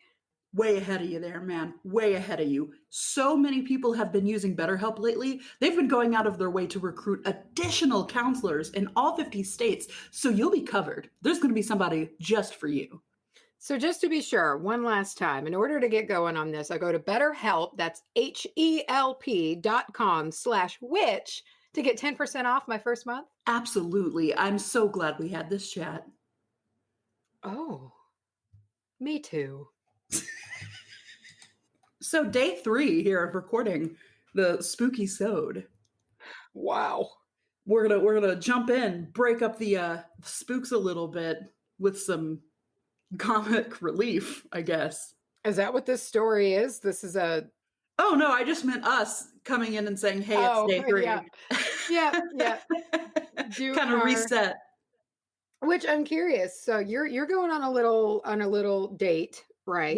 Yes, ma'am. Today. It's my 5th and 6th wedding anniversary. Beautiful. Lump them together. I love batch work. It's a great idea. Yes. Well, we completely skipped over our 5th year, so we were Dude, like, that just happens. Well, it was our 5th year, so we were like, we need to do something extra special, and then we just ended up totally forgetting about it. So this time we're doing something kind of nice, going and we're basically just going to stay in a hotel and chill out the whole time, but it's going to be great. Yeah, there you go. I'm excited for you to do that. That sounds like a nice little time. Clark made the most delicious, dude, I can't even explain to you. Clark would blow your nips off with the cinnamon buns he made this morning from scratch. Oh, yeah, they're so good. He has spent over like 20 hours on these things. Dude, I know. It's fucking hard. When I made them like a month ago, I was physically and emotionally exhausted by the time we ate them. I think that's also why he enjoyed them like so much because like A, they were so good, but B, he tried it once before and ended up having to throw everything away because one little stupid minute detail went wrong, and he was heartbroken. But dude, I'm still riding the high of these cinnamon buns, so I'm not. They are delicious. I'm not sure I'm ready to bring it down with scary stories. It's like nothing could bring me down after those sticky boys. Oh man, and he made the icing and it was like just like the shit you get out of the can, but better. Which is so easy. It's just powdered sugar. Yeah. Pretty much. That's it. Yeah. I was gonna say he added a little bit of butter extract to it. Oh baby. Okay. I could go on, but I won't.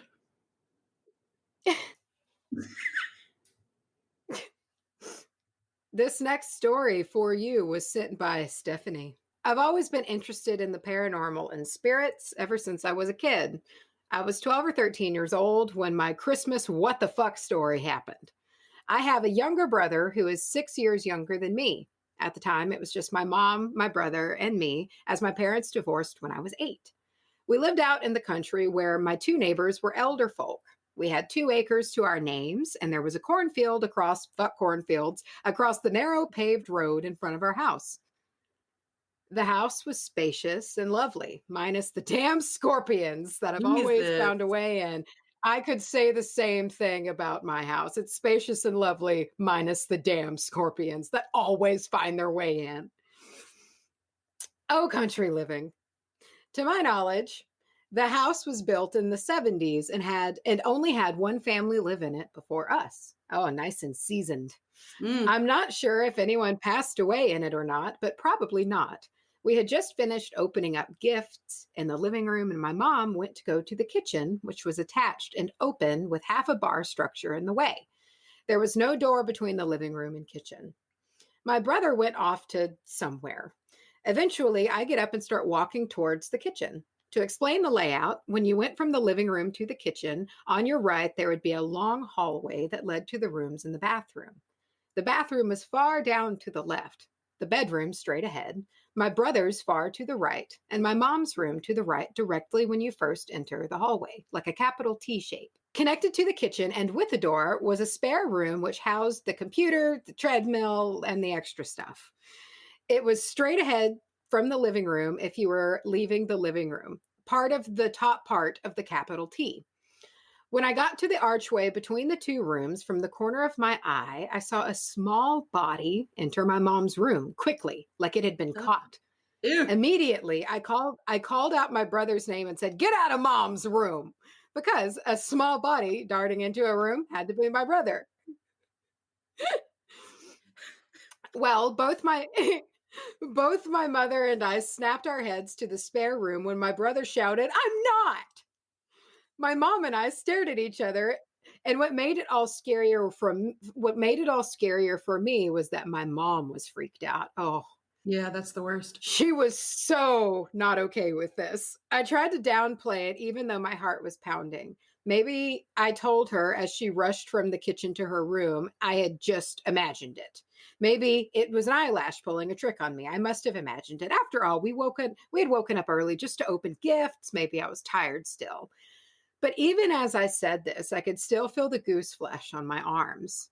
Was it a trick of my mind or a spirit of sorts? There was no malice or threat to it, nothing that felt off in the room afterwards. We chalked it up to a good or benign thing, and as time went on, joked about the little boy in mom's room. There was nothing else that happened like that until after I left for college, outside of hearing footfalls behind me in the hallway when I was home alone. Recently, though, I spoke to a cousin who joined the Marines and was on leave. We went out to a bar, and as we were drinking and swapping childhood stories, he brings up why he stopped coming over when he was 10 or 12 or so. I hadn't really thought much about it until then, but I asked him why. He said that my brother, probably a year or so after the little boy incident, had told him that our house was haunted. I asked him if it was the little boy story, and he stared at me, stout beer midway up to his lips, and said, what little boy story? I told him, and he freaked. He was all the more confident that he made the right choice to stay the fuck away. I asked him what stories my brother told him to scare him, and he couldn't recall. At the time, my brother and I aren't as close as I'd like to be, so I can't ask him if he had any experiences, unfortunately. But I asked my mom. She told me that one time my brother had told her that he would wake up and there'd be a shadow of a man standing in his doorway. This was when he was a kid too, so maybe there was something there that we just brushed on. Huh. I don't like creepy, small moving shadows that are like children. No. I'll add that to the list of things that I don't like. You don't like. I don't support it. Ongoing list of things Macy does not support. Mm-hmm. Little ghost children darting in and out of rooms. Like singular, just like little ghost children? All right. I'll keep around a little ghost children, but not the ones that move in a darting manner. No darting. Just like real children. Just sit there and be still. Yeah, don't move. Be quiet. Woof. All right. I have a story from Shay. And it starts off lovely, first of all. Here we go. Her name is the Lady in Blue. The only person in my family... I appreciate that. The only person in my family who has seen her in actual form is my aunt when she was 19. The building she resides in has been up since the early 1900s. It has been a hotel, a bar, a cafe, and at one point, a secret brothel. Oh, saucy. My aunt and uncle owned the building for a few years, and I lived in the apartment above for about 9 months. The apartment above, by the way, was the brothel part. The Lady in Blue was sweet for the most part. One of my cousins lived up there before me. The Lady in Blue would lay next to her and sing her to sleep in a faint voice. After that, she left with no notice to give to her dad. Turns out that the Lady in Blue wasn't happy about it. There was a light switch that powered nothing that she enjoyed flipping all through the night. She would shut off wax burners. She's just like, what does this go to? She would shut off wax burners during the night if she didn't like the smell. The lady in blue would warn you if people in the building went alone. My aunt was vacuuming one night with her back to the door, and her son walked in, and all of the bar stools flew off of the bar. She turned around. Ew. She turned around to see him standing there, and he quickly said, "It wasn't me." I love how that's your first. Yeah. Not me. Yeah, it wasn't me. One night I was doing dishes in the kitchen, and she hit the side of the sink to warn me of someone in the building. So the cousin who had moved out came to stay with me for the weekend, and it started small. The bathroom light switch down in the cafe is on the outside. She was using the facilities, and the lights shut off. Lady in black, we explained. It wasn't us. She was using the facilities, and the lights shut off. She went to go up to the apartment, and the second that she was through the door, it slammed shut. Me and her brother ran across the room to see if she was okay, and she was deathly white when we opened the door. She said the door slammed, and she heard a whisper say, "Natasha."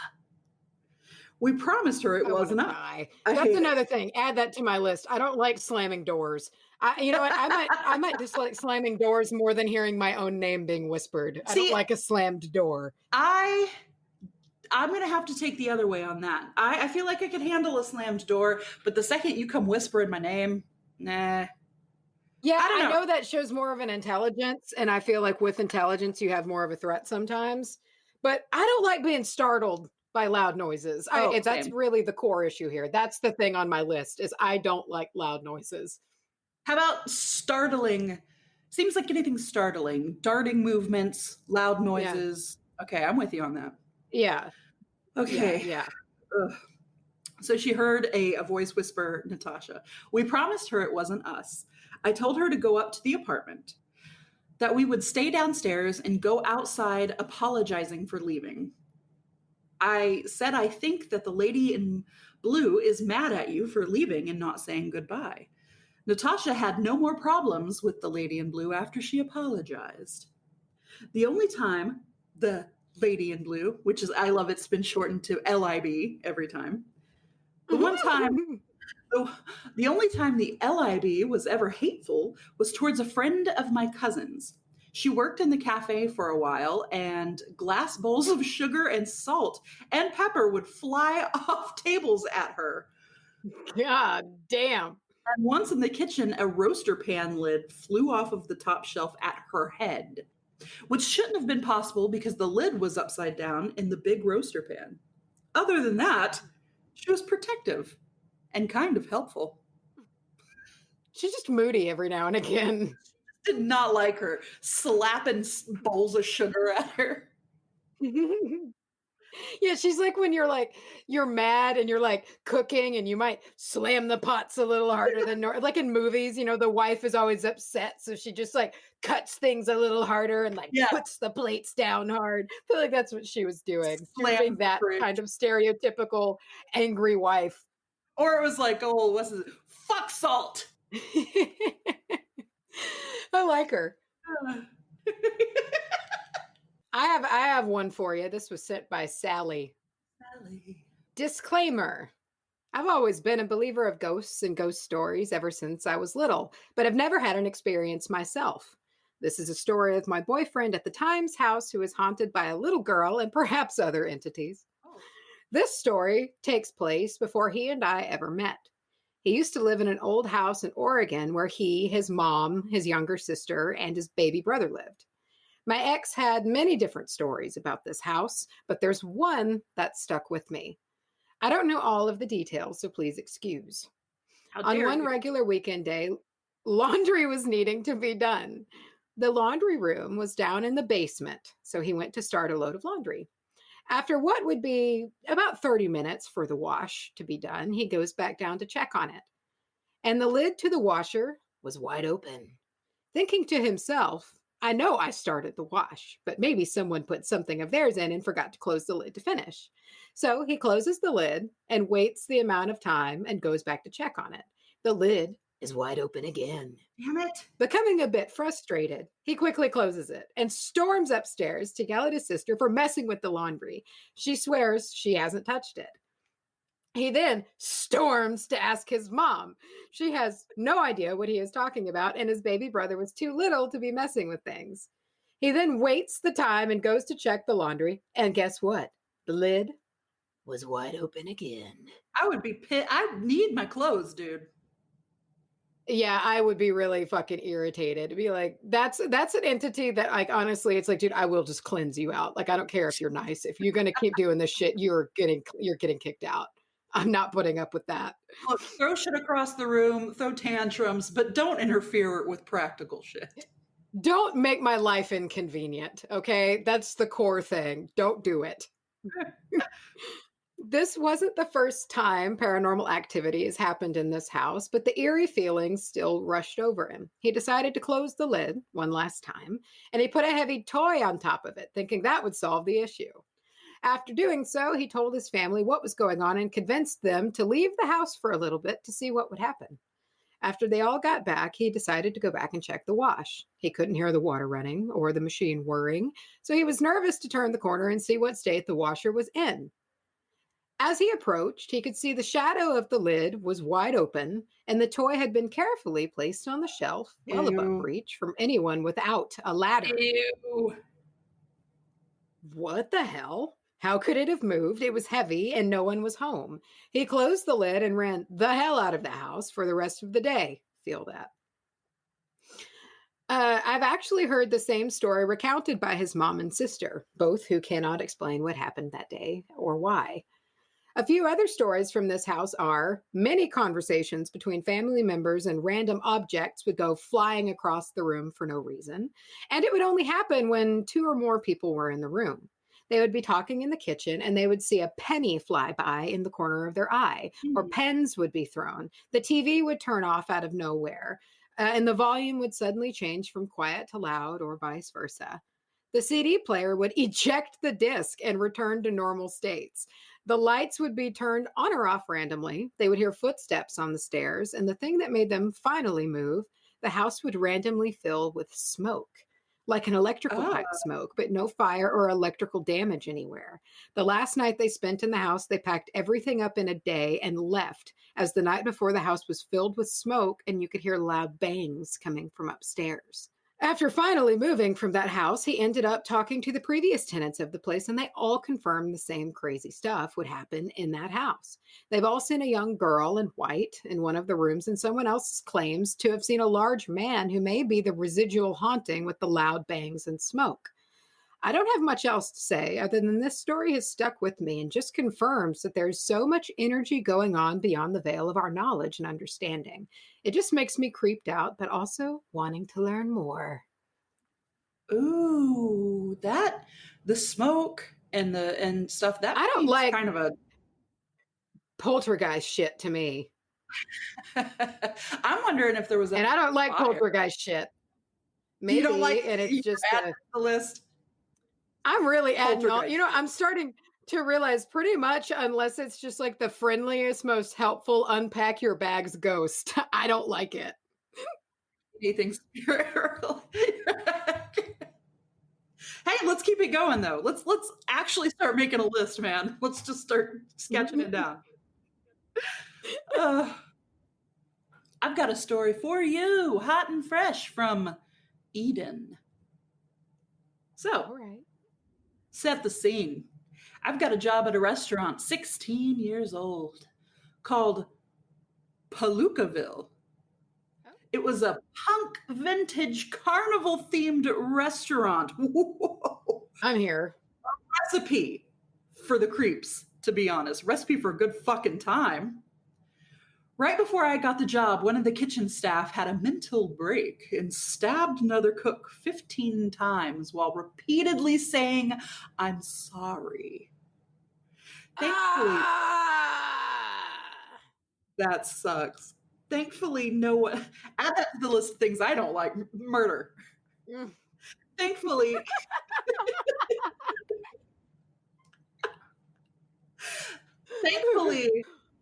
Thankfully, no one was killed. Ooh, after getting stabbed 15 times? Okay, thankfully, no one was killed, Yeah. but the whole thing cast yet another very creepy shadow over the whole place. There was an overwhelming sense of dread hanging over the restaurant just all the time. I constantly felt someone watching me.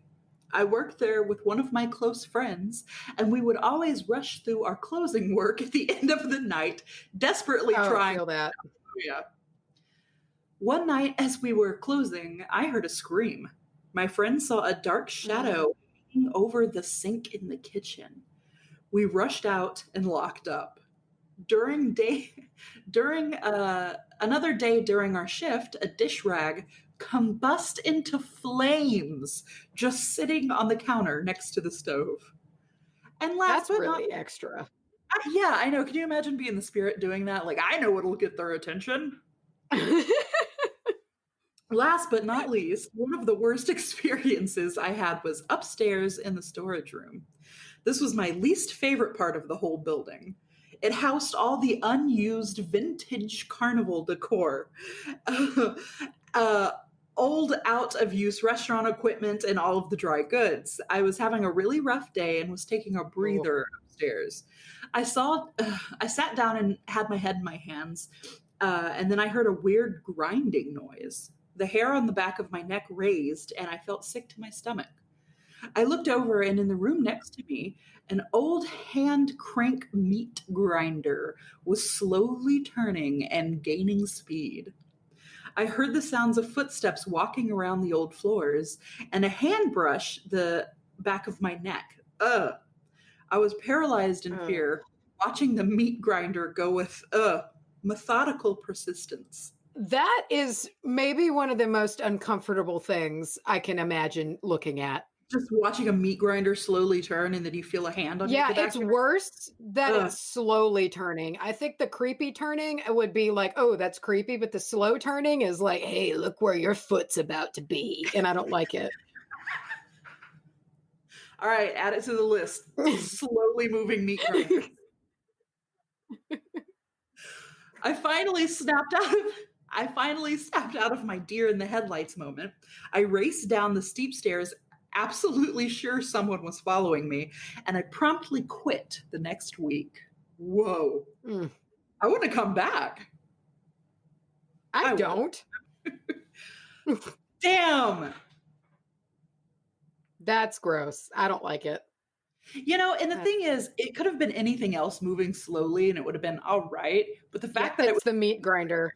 was, Yeah. Grody. but I mean, just by the by, is that restaurant still open? Because that sounds like a blast. It does sound like a good time. I have a story for you from Holly. Oh, In 2007, I was a hardworking 25-year-old bean and had just graduated from a university in the Midwest. That I will not name to protect the innocent. I was working overnights refinishing floors at the same university and mostly worked alone at night on a creepy old historic campus. This didn't bother me. I thought I was a tough chick. One night, I was slacking off at about 3 a.m., sitting in the middle of a third floor landing reading a book. I had a chair position so that I could see the elevator and the stairwell just in case anyone came into the building and I suddenly needed to act busy. feel that. Suddenly, I heard a woman yelling from somewhere below, "Help, I'm stuck in the elevator. Help, can anyone hear me?" Oh. Now, this elevator is old as balls, and I never use it because it is finicky and you can get stuck in it easily. Not a big deal during the day when there are people around, but at night, it could be a pickle. I holler at the elevator doors, "I hear you. I can help. I will call up the elevator and get you out." And the voice responded urgently, "Thank you. Hurry, please." I pushed to call up the elevator only to find that it was already on my floor. What is happening to my life? I yell back down and it is silent. She won't answer again. I beat feet to the stairs and raced down. On my way out, I noticed that every light in the building was off except the third floor and the stairwell. They are motion sensor lights. There was not another living person in the building. I hate it.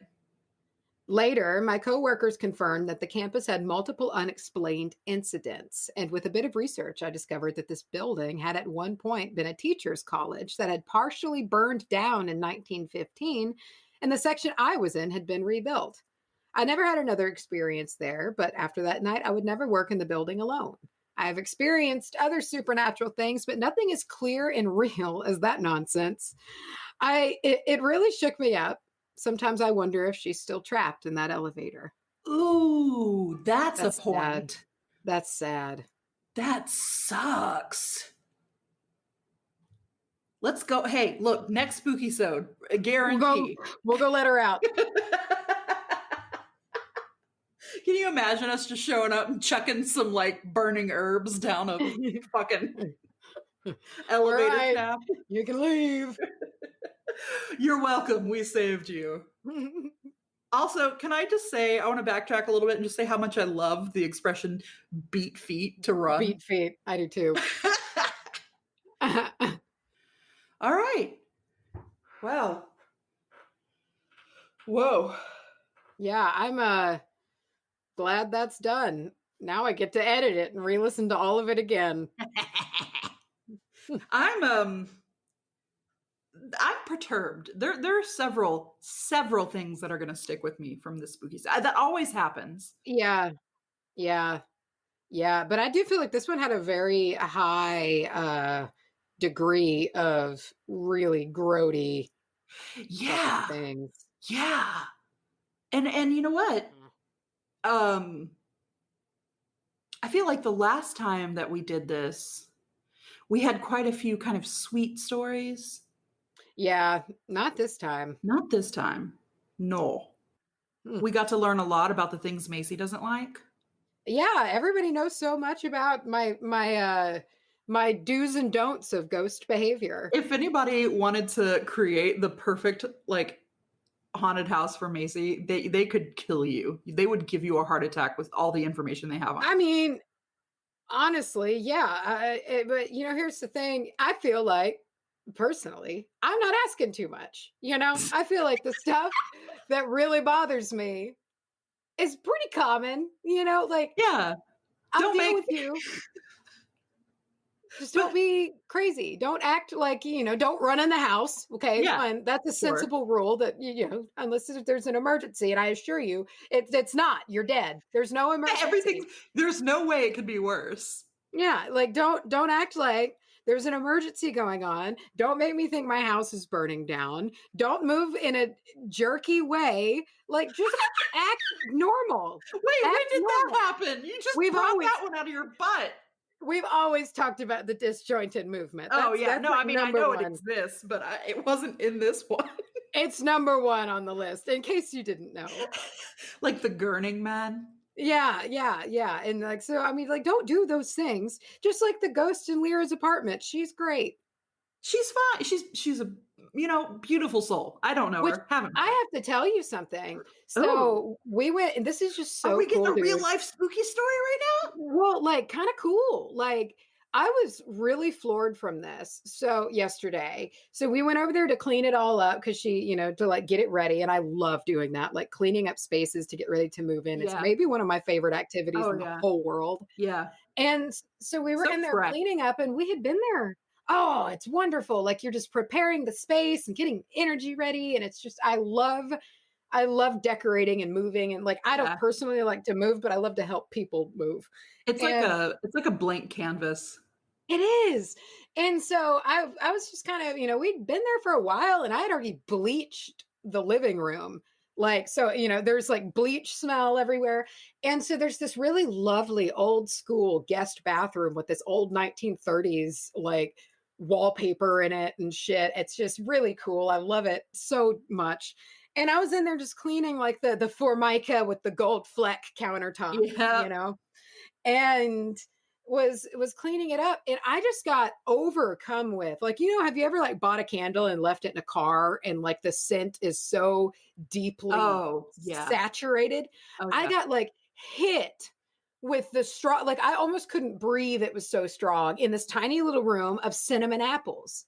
Like And it was so strong. And I just kind of like stopped what I was doing and I kind of broke out in like chills for a minute. And I was like, whoa, that's strong. And I just stood there and breathed it and could not get over how it.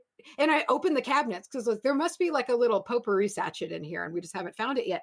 There's nothing in there. And I was like, Lyra, like, come here, like, come in here. And by the time she got over there, the smell was gone and it was Ooh. missing. And but later, apparently that day, like I brought it up, and Hunter was like, "Yeah, I noticed that too a little while ago. Like he was just doing something, and he got also hit in a different part of the house with this random cinnamon apple scent that Oh isn't my God. like locked to like a specific place, and it only lingers for a minute, but it just like it shows up. It was very interesting. Maybe it's just the lady of the house kind of passing through, keeping an eye on what you're doing.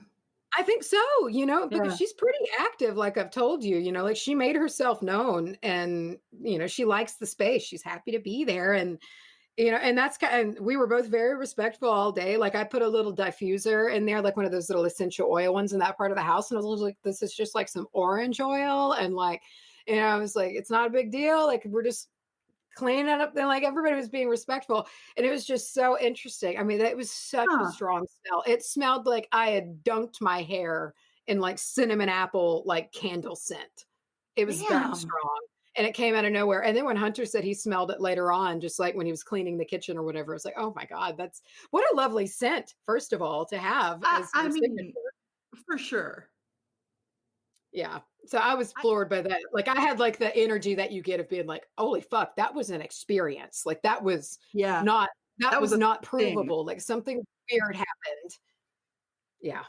I love the way scent comes into play with spirit because they say Oh, it's evil strong. things like smell horrible and they smell like death or Yeah. sulfur or whatever, right? Which Lyra was freaking out because like it's an old place. And when we got there, something had died in her wall.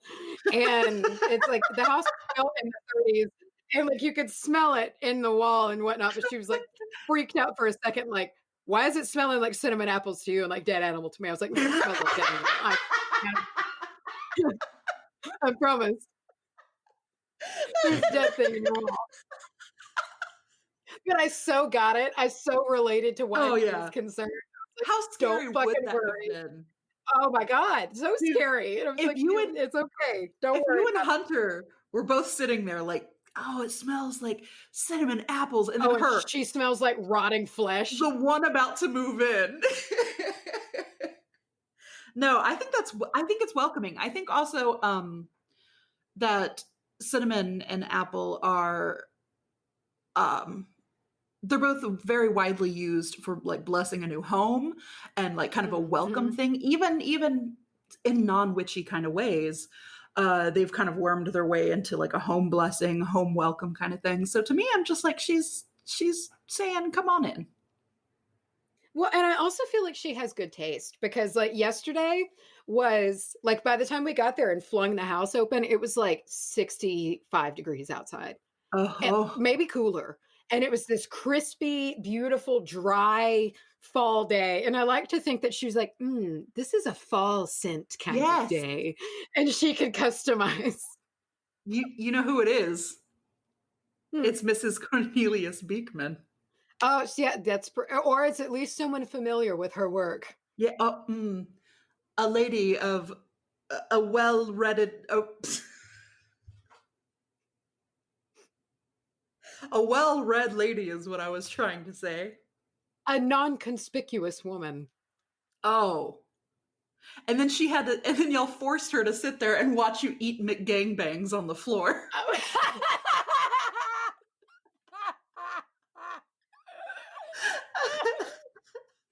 Oh my God, you're so right. Oh, thank you for welcoming us into your beautiful home and letting us smell this wonderful, welcoming scent. Watch us destroy this trash food. Oh my Guess what? God. It's called a McGangbang. Oh, Oh my goodness. Wow. Ooh, well, hopefully they- oh. Hopefully, you guys were able to giggle out the scares just The now. willies. Giggle out the willies. Mm. Ooh, merch, trademark, spooky time. Whoopah. Oh, dude, I have to tell you something. Also, Lyra is currently working on Sasquatch as the Texan. Yeah, And like the design itself, and it is so excellent. It's so excellent. I saw the rough sketch, and I'll send it to you. Actually, you know what? I'm going to send it to you right now. Send it to me right now. I want to have a reaction. It's very rough, and she has to figure out what to do with his other arm, but I think it's going to be a lasso. And does he have so a big, fucking tasty. loud belt buckle? He's got a big, loud cowboy hat. Oh, 10 gallons. He's great. I love him. And this is just like her concept sketch. But here he's come. Oh, did I just resend that to Lyra? She's not going to know why. She's going to be so confused. That's fucking funny. Okay, coming at you. Oh, it's loading. Oh my God. Oh my God. His face is deadpanning. I love it. He is mean mugging with his little hat on. Oh my God, he's so sassy. Look at that eyebrow, like that furrowed unibrow he's got. He's the best thing. His little fucking walk he's going on. Oh my God. Can you see that other arm, the one that's not there yet, with a like a lariat, like a looped lasso? Yes. And he's just deadpan walking while lassoing. Yes. Not even looking at what he's not. He's just looking at you. Oh, I can't wait. This is amazing. I'm going to put it on I want to make fabric with it and make a dress out of it. Dude. Fuck. Sasquatch is a Texan merch. Coming soon. I think it's going to reshape the world, to be honest. I think it's going to be a revolutionary thing. I think people won't know what hit them. I think it might actually turn the tides of 2020. It might. I think it will be the ticket. And here's the thing. You know what? Yes, I'm aware that he is more prominent perhaps in the Pacific Northwest and whatnot. Yeah, we don't want to hear it. But I just feel like here, he just radiates big Texas energy, you know? Like... And if you've ever been to Texas, lived in Texas, or heard of Texas, you know what we mean. You know what it means, you know? And I just feel like he, no matter what, Sasquatches all over the world radiate big Texas energy. Big Texas energy. I feel like if he had a place to choose to be his home, it would be Austin, Texas. He would wait up by Franklin Barbecue every day at 6 a.m. waiting for his meal. Lassoing the whole time. Just the whole time with his hat. Can you imagine if somebody came out with footage that they caught of Bigfoot and it's just him stomping through the forest with a 10-gallon hat? Or the day we all learn that Bigfoot is confirmed to be real is when he shows up for a show on South Congress. Wearing a pair of ironed blue jeans. Some chaps. Ironed blue jeans. You just hit me with that. I didn't hear that. Had to sink in. Ironed blue jeans. You know what I'm talking about with the crease down the I do. Starched as fuck. Yeah. Oh my God. I think your real OG cowboys will get that one. Everybody else is like, ironed blue jeans. Ironed blue jeans. Look at them. Wow. That was tasty. Thank you for that. You're welcome. That almost be on the lookout for that. It's coming. That almost got the taste of punch me out of my mouth. I want to stop thinking about that and I can't. Last night I was on the verge of sleep and I thought about it and I giggled and I had to stifle it to not wake Clark up.